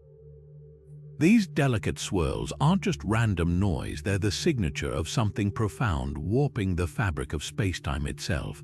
But what could have twisted light from the dawn of time? At the heart of the mystery lies inflation, the universe's explosive expansion in its first split second. According to theory, gravitational waves rippling through the young cosmos should have left their mark on the CMB, imprinting it with these distinctive B-mode patterns. Finding them would be like uncovering the fingerprints of the Big Bang's most violent moment. Yet when researchers finally detected these swirls, something didn't add up. The signal was stronger in some patches than others, as if an unseen hand had tugged at spacetime unevenly. One explanation points to primordial magnetism. If powerful magnetic fields existed in the early universe, they could have polarized the CMB's light in ways that mimic gravitational waves, muddying the signal. The problem: magnetic fields strong enough to pull this off would require a source we've yet to identify. Perhaps exotic phase transitions in the universe's first moments, or even collisions between bubble universes in a vast multiverse. Then there's the lensing effect. As the CMB's light traveled across the cosmos, massive galaxy clusters and dark matter could have warped its path, twisting its polarization like a funhouse mirror. But even this cosmic distortion doesn't fully account for the anomalies. Some B-modes appear in regions too empty to explain the bending, hinting at something even stranger, like dark energy interacting with light in ways we've never observed. The most tantalizing possibility: we're glimpsing relics from before the Big Bang. If the universe underwent cycles of collapse and rebirth, quantum fluctuations from a prior cosmic era might have seeped into our own, leaving ghostly swirls on the CMB. It's a radical idea, one that blurs the line between our universe's origin and a deeper, untold history. For now, these twisted patterns remain a puzzle, a whisper from the edge of our understanding. Whether they reveal inflation's fingerprints, hidden forces, or echoes of a pre-Big Bang world, one thing's certain: the universe's oldest light still has secrets to spill. And untangling them might just rewrite the story of how everything began. For decades, dark matter and dark energy have been treated as separate puzzles, one an invisible glue holding galaxies together, the other a mysterious force ripping the cosmos apart. But what if these two enigmas are actually two faces of the same coin? Enter the dark fluid theory, a radical idea suggesting these shadowy forces might be deeply connected, their behaviors intertwined in ways we're only beginning to unravel. Picture the early universe not as a battle between opposing forces, but as a dance. In this scenario, dark matter and dark energy could be different states of a single, unified, dark fluid, a substance that shifts its properties based on the density of its surroundings. In crowded regions like galaxy clusters, this fluid might act like matter, clumping under gravity. But in the vast emptiness between galaxies, it could stretch and thin, driving accelerated expansion. It's a cosmic chameleon adapting to its environment. The clues lie in the timing. dark energy's dominance is a recent cosmic development. It only overtook dark matter's gravitational pull about 5 billion years ago. Coincidence? Maybe not. Some models propose that the dark fluid's behavior naturally evolves as the universe expands. Early on, when matter was densely packed, it behaved like classic dark matter. But as space stretched and matter diluted, the fluid's repulsive properties kicked in, mimicking dark energy. Not everyone's convinced. Skeptics argue that such theories often introduce more complexity than they resolve. Yet the math holds intriguing promise, especially when applied to the universe's first moments. If a dark fluid existed during inflation, its unique properties might explain why the cosmos expanded so rapidly initially, then slowed, only to accelerate again much later. The implications are staggering. If dark matter and energy share a common origin, it could rewrite our understanding of cosmic evolution, from how galaxies form to how the universe will end. Instead of two separate mysteries, we might be staring at one grand, unifying puzzle, and solving it could reveal not just the nature of the unseen, but the hidden symphony orchestrating everything we observe. For now, the dark fluid remains a tantalizing what-if. But as telescopes probe deeper into the cosmos' past and experiments refine our grasp of fundamental physics, we might finally catch a glimpse of this elusive shadow, and with it, the threads stitching together the universe's greatest secrets.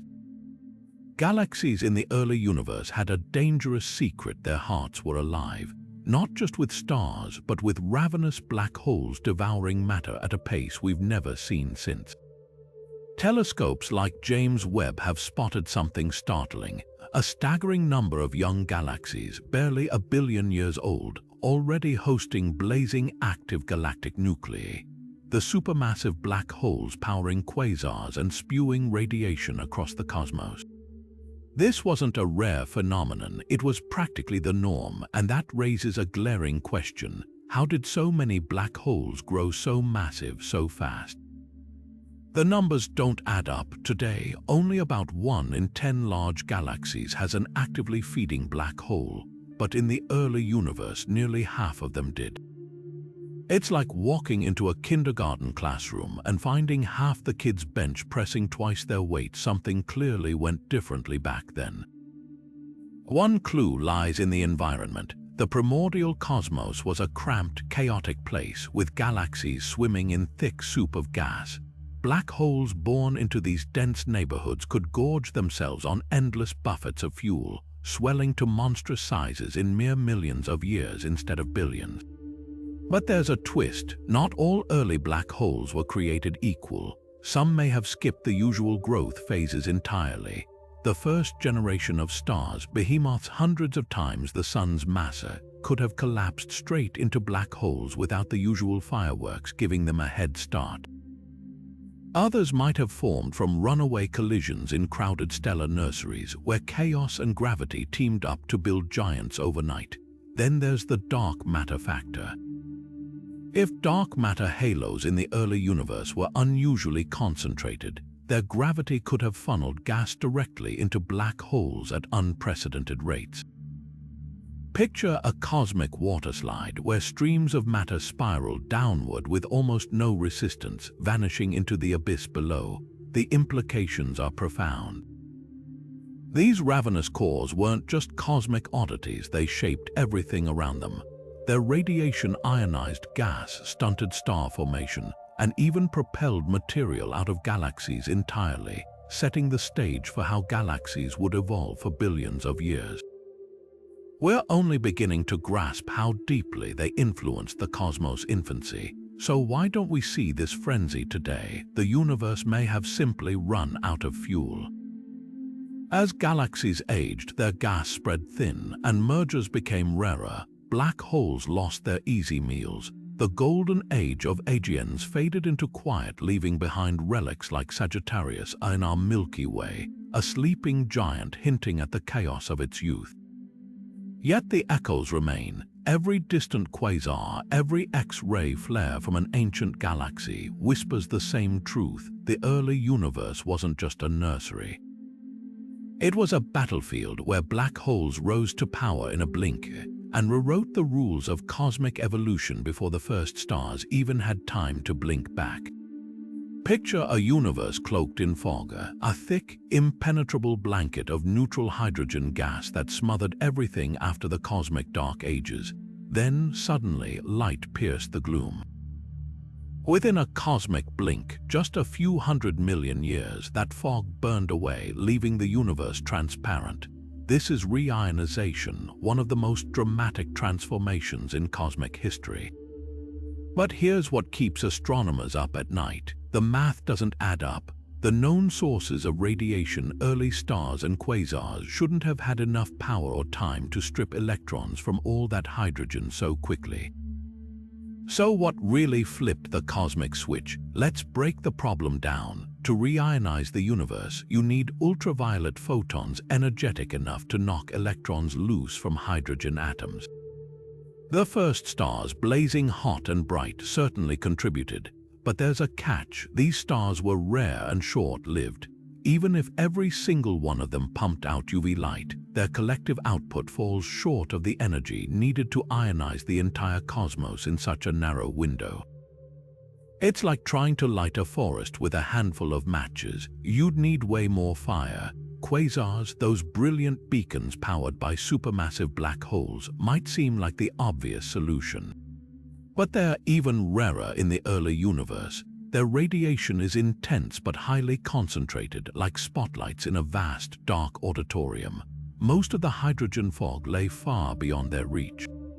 So if stars and quasars can't explain the speed of reionization, what's missing? One intriguing possibility lies in the forgotten underdogs of cosmic history, dwarf galaxies. Small, faint, and numerous, these galactic minnows might have outshone their larger cousins in sheer numbers. Recent simulations suggest that if even a fraction of these tiny galaxies hosted bursts of star formation, their combined UV output could have been the cosmic tipping point. Imagine thousands of faint LEDs scattered across the universe, individually dim, but together bright enough to do the job. Yet there's a wild card, the unknown. Could exotic objects like dark matter-powered dark stars or undiscovered classes of black holes have contributed extra radiation? Some theories even suggest primordial particles decaying over time, releasing just enough energy to help clear the fog. The more we look, the clearer it becomes reionization wasn't a solo act. It was a symphony of sources, some still waiting to be discovered. The consequences of this mystery ripple through everything we see today. Without reionization, light would still be trapped, galaxies hidden, and our view of the cosmos obscured. Yet somehow, against the odds, the universe found a way to shine.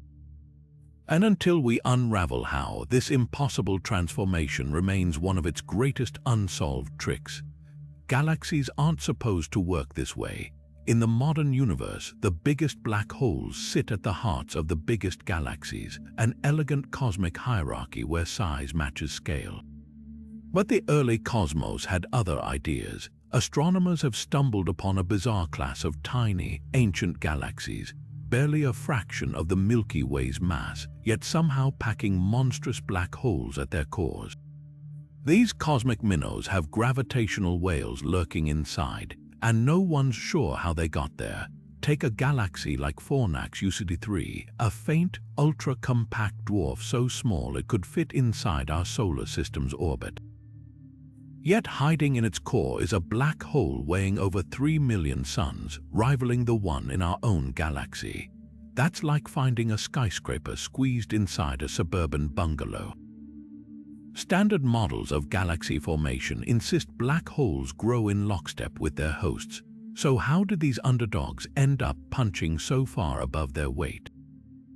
One theory suggests these dwarfs weren't always small.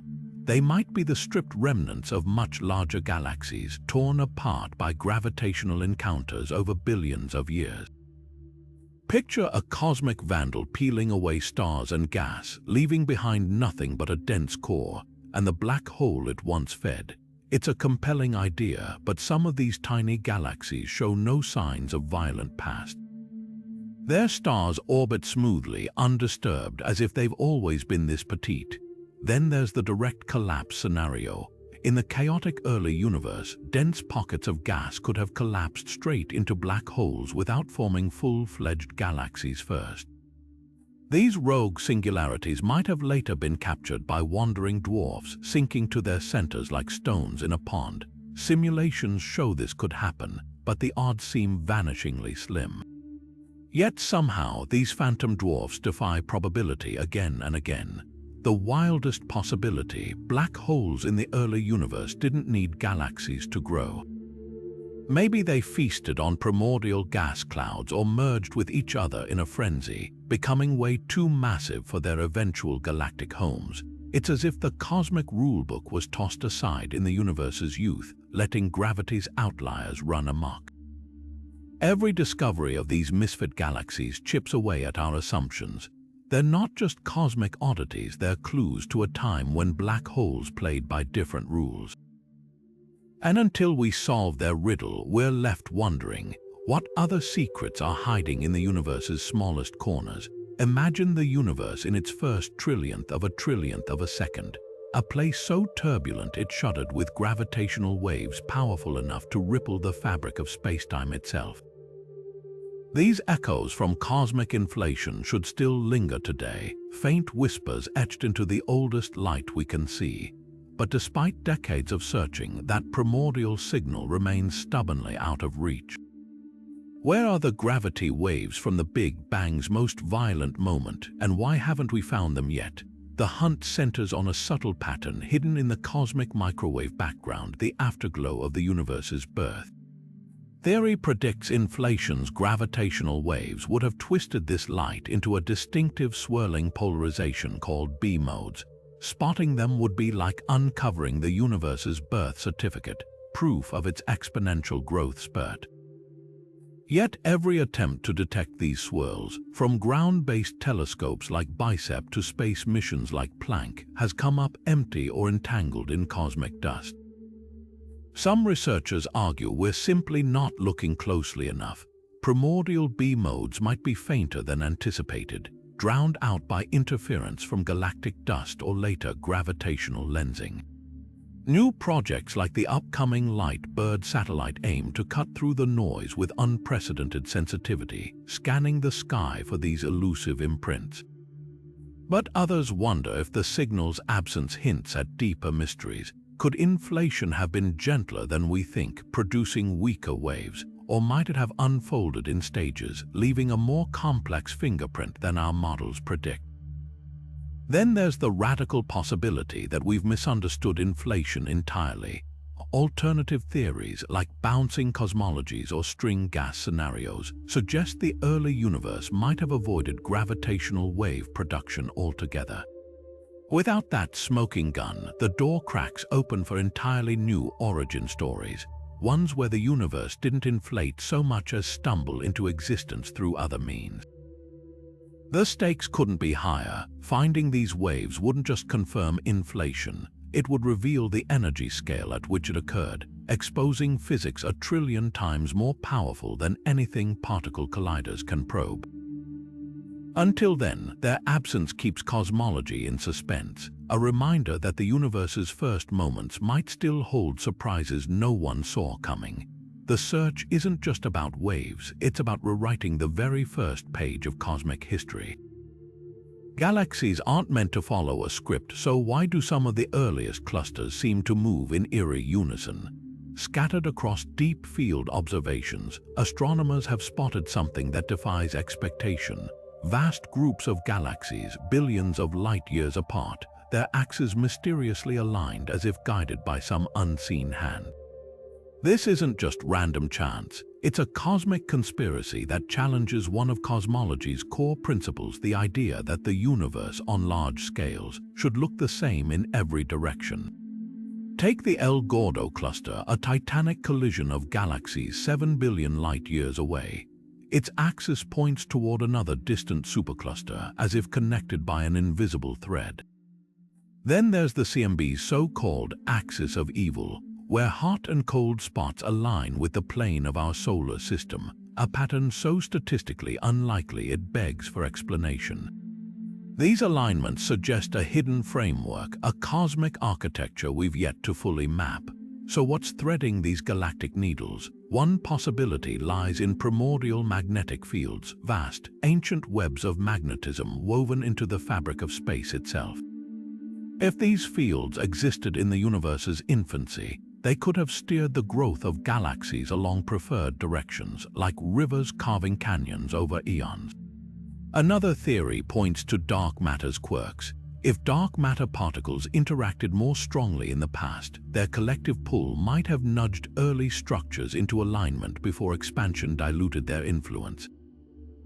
Then there's the multiverse angle. If our universe is one bubble among many, its birth might have left imprints, subtle directional biases etched into space-time during inflation. Think of it like a fingerprint pressed into clay. Even as the universe stretched, those initial marks could have guided how galaxies formed.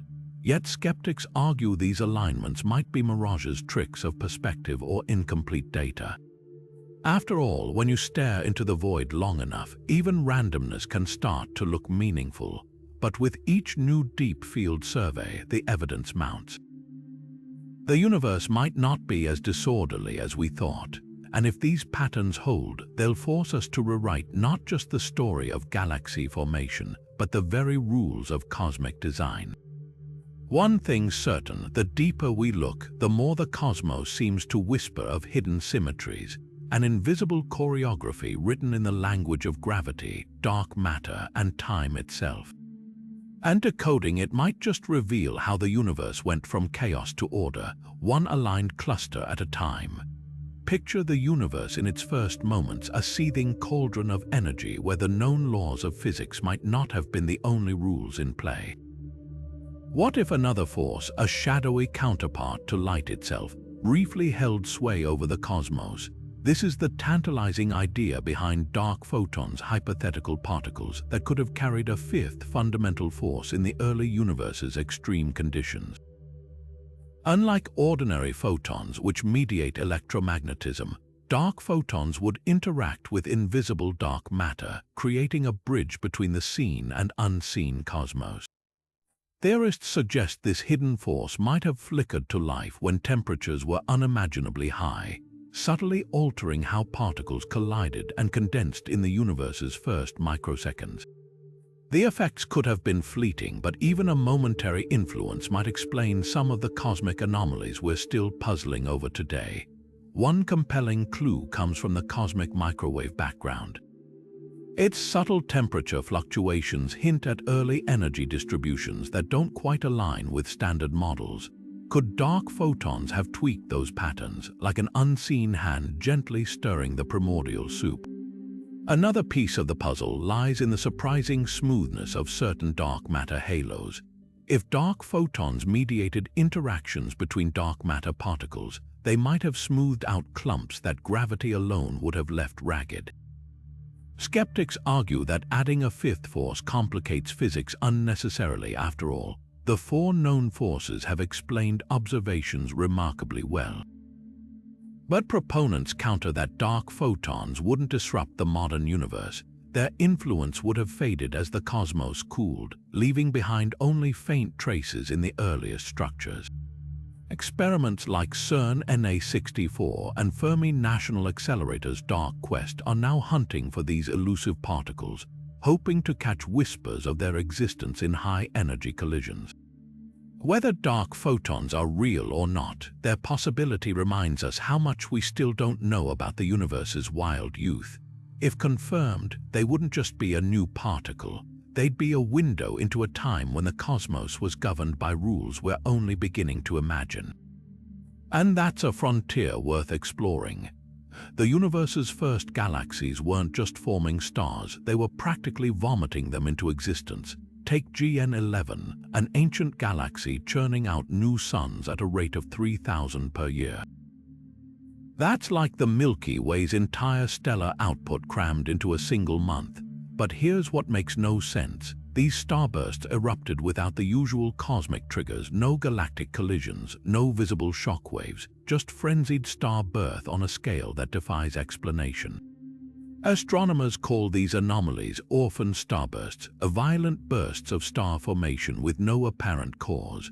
Normally, galaxies light up like this when they collide, their gas compressed by the crash into dense star-forming knots. But many early galaxies show no signs of such trauma. Their shapes are pristine, their motions undisturbed, as if the stars just exploded into being. One theory points to cold gas torrents. In the early cosmos, galaxies might have been bathed in rivers of pristine hydrogen, funneled along dark matter's invisible highways. Without heavy elements to help the gas cool and fragment, these flows could have piled up catastrophically, reaching critical density before collapsing en masse into stars. Picture a dam breaking, but instead of water, it's a flash flood of raw star fuel. Then there's the black hole paradox. Some of these galaxies host supermassive black holes that should be suppressing star formation, their radiation blowing gas away before it can collapse. Yet here, the opposite happens. Could early black holes have behaved differently, their jets and winds somehow triggering star birth instead of quenching it? Observations show bizarre cases where black hole-driven shockwaves plow into gas clouds, squeezing them into stellar nurseries rather than dispersing them. It's like a wildfire somehow creating a forest in its wake, but the most radical idea rewrites the rules entirely. What if the first galaxies didn't need external triggers because their gas was fundamentally different, pure, unpolluted by metals, and riddled with instabilities we no longer see today? In lab simulations, primordial gas behaves unpredictably, fragmenting into massive clumps that could ignite starbursts spontaneously. The universe's first stars might not have needed a reason to form. They just did in a chain reaction we're only beginning to decode. Every new telescope observation peels back another layer of this mystery. Whether it's hidden physics, lost environments, or forces we've yet to name, one thing's clear. The early cosmos didn't just make stars, it conducted symphonies of fire, and we're still learning how to hear the music. Peer into the cosmic microwave background, the oldest light in the universe, and you'll notice something oddly perfect. No matter which direction you look, the temperature varies by less than 1 part in 10,000. That's smoother than a billiard ball magnified to the scale of the cosmos. But here's the catch. According to classic Big Bang physics, this level of uniformity should be impossible. Regions of space now billions of light years apart were once too distant to ever exchange heat or information. So how did they end up matching so precisely? This is the horizon problem, one of cosmology's most stubborn puzzles. Without some kind of cosmic handshake, the early universe's temperatures shouldn't have balanced out so neatly. Imagine 2 cups of coffee placed on opposite sides of a football field, cooling to the exact same temperature without ever being near each other. That's the level of fine-tuning we're dealing with. Enter cosmic inflation, the leading solution. Proposed in the early 1980s, this theory suggests the universe underwent a ludicrously brief growth spurt, expanding faster than light itself in the first trillionth of a second. This explosive stretch would have ironed out irregularities, smoothing the cosmos like dough beneath a rolling pin. Tiny quantum fluctuations got blown up to cosmic scales, becoming the seeds for galaxies while preserving that eerie uniformity we see today.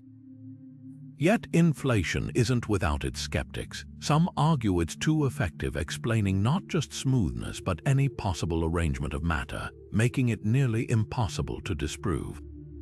Others point to odd anomalies in the CMB, like the infamous axis of evil, where temperatures align in ways inflation didn't predict. Could there be missing pieces to the puzzle? Alternative theories have emerged, some suggesting the universe was born smaller than we thought, allowing heat to distribute evenly before expansion kicked in. Others propose more exotic ideas, like a bouncing cosmos that cycled through phases before the Big Bang, pre-mixing its contents. But for now, inflation remains the frontrunner, the only explanation that fits the data without unraveling elsewhere. The real fascination lies in what this smoothness implies. Whether inflation or something stranger, the early universe clearly played by rules we're still deciphering. A fleeting moment when physics stretched to its limits, leaving behind a cosmic fingerprint almost too perfect to believe. Time might not be the constant we assume it is, especially in the chaos of the early universe. What if the ticking of that first cosmic clock wasn't steady? What if fundamental constants like the speed of light or the strength of gravity shifted in those searing hot opening moments? This isn't just wild speculation, it's a serious theory that could rewrite physics itself. Think of the universe's infancy as a place where the rules were still settling into place. Under extreme heat and density, even unshakable constants might have wobbled like a spinning top before stabilizing. Some models suggest the fine structure constant, which governs how light and matter interact, could have been stronger or weaker back then. If true, atomic bonds, nuclear fusion, even the rate of radioactive decay might have played out differently in the cosmos' first microseconds. One fascinating clue comes from quasars, ancient beacons whose light took billions of years to reach us. Embedded in that light are absorption lines like cosmic barcodes encoding the physics of their era. Some studies claim these lines hint at subtle shifts in constants like the proton-to-electron mass ratio. The differences are minuscule fractions of a percent, but in precision cosmology, even tiny deviations raise eyebrows. Then there's the inflation wildcard. If space expanded faster than light during that critical first second, could time itself have stretched or compressed in ways we can't yet measure? String theory even toys with extra dimensions, hidden folds of reality where constants might have leaked between layers, altering their apparent values in our observable universe.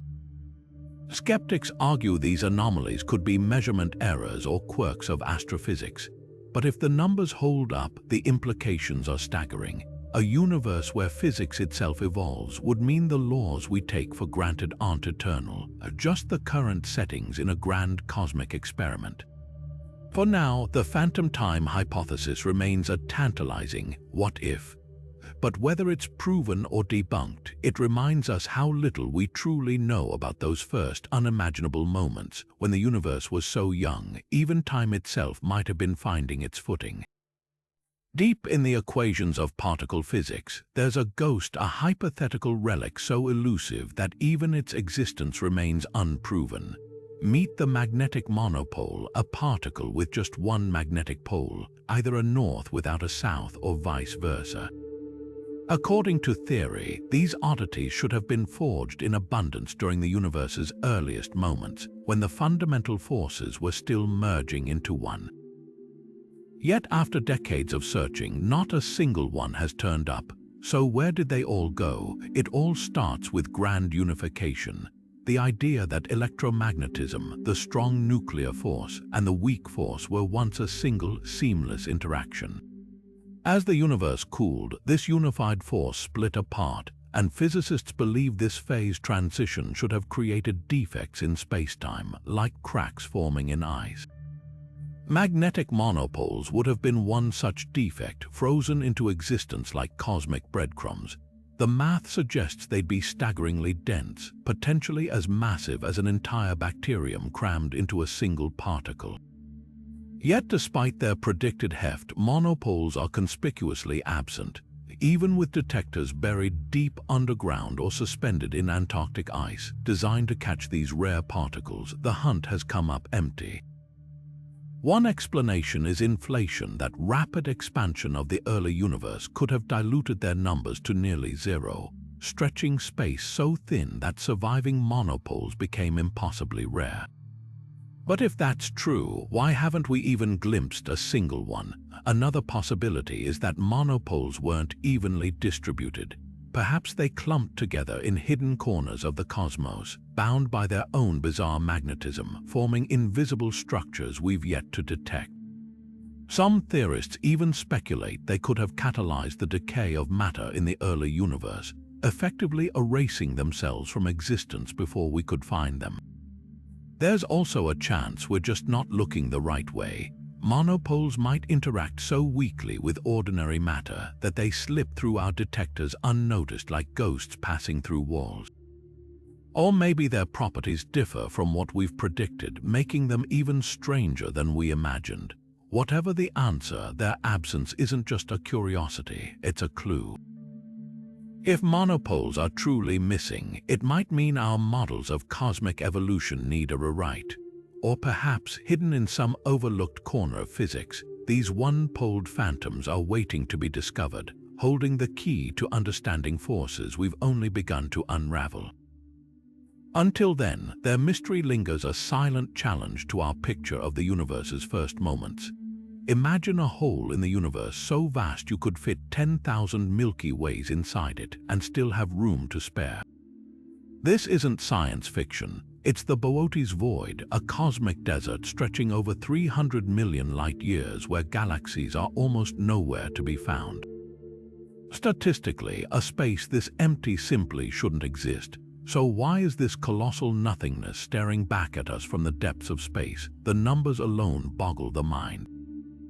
In a typical patch of the universe, you'd expect to find thousands of galaxies in a region this size. Yet the Boötes void holds just 60, so sparse that if you stood at its center, the night sky would appear nearly black, with only faint pinpricks of light breaking the darkness. It's like wandering into a city that should be bustling, only to find a handful of houses scattered across an entire continent. So how did this void get so empty? One theory points to a runaway cosmic expansion, a pocket of space where dark energy's repulsive force went into overdrive, pushing galaxies apart faster than gravity could pull them together. Picture blowing up a balloon with a weak spot. As it inflates, that patch stretches thinner than the rest, leaving behind a gaping void. But even this explanation struggles to account for the sheer scale of the Boötes anomaly. Others suspect a darker culprit, ancient supervoids, regions where matter was mysteriously siphoned away long ago. Some simulations suggest that if enough galaxy clusters merged in just the right way, their combined gravitational pull could have cleared out an entire sector of space, like a cosmic vacuum cleaner, leaving nothing but emptiness behind. Yet when astronomers mapped the void's surroundings, they found no obvious trail of debris, no smoking gun to explain the evacuation. Then there's the wild card quantum fluctuations from the universe's infancy. If a particularly large underdensity formed during inflation, it could have grown into a void as space expanded, but even this leaves questions. Why haven't more voids this extreme been found? And why does the Boötes void's shape defy the usual spherical emptiness we see elsewhere? For now, this impossible void remains one of cosmology's great enigmas, a silent reminder that the universe reserves the right to break its own rules. Whether it's a fluke of physics, a relic of unseen forces, or something even stranger, the Boötes void challenges us to rethink what we know about the cosmos structure. And until we solve its mystery, this gaping nothingness will keep tugging at the edges of our understanding, proving that sometimes emptiness speaks louder than galaxies ever could. So here we stand, at the edge of the known, staring into a cosmos that's whispered 50 of its deepest secrets without ever revealing the answers. From primordial black holes lurking in the shadows to galaxies that grew up too fast, from missing lithium to phantom halos of dark matter, each mystery isn't just a gap in our knowledge. It's a doorway, a challenge, a reminder that the universe is far stranger than we ever dared to imagine. Think about it, every time we've cracked one cosmic code, unraveled a mystery like the Big Bang's afterglow or dark energy's grip on expansion, we've stumbled upon 10 new questions even more baffling than the last. That's not failure, that's progress. The voids, the anomalies, the particles that refuse to appear, they're not roadblocks, they're signposts pointing us toward physics we haven't invented yet, toward forces we've never measured, toward chapters of cosmic history still waiting to be written. And here's the beautiful part, these puzzles don't belong to astronomers alone. They're for anyone who's ever looked up at the night sky and wondered, Because curiosity isn't just a tool for scientists, it's the birthright of every human under these stars. Whether it's the teenager with their first telescope or the physicist running simulations on a supercomputer, we're all part of the same grand detective story, piecing together clues scattered across space and time. So let's not just solve these mysteries, let's savor them. Let them ignite conversations, fuel dreams, and remind us that the universe isn't some static museum exhibit. It's a living, breathing enigma, still unfolding, still surprising us at every turn. The greatest discoveries aren't behind us, they're out there, hidden in the next anomaly, the next flicker of distant light, the next question we're brave enough to ask. The cosmos has spent 13.8 billion years keeping its secrets, but the game's not over, not even close. So keep wondering, keep exploring, and above all, stay relentlessly, brilliantly curious. Because the next great revelation, it's waiting for you to uncover it.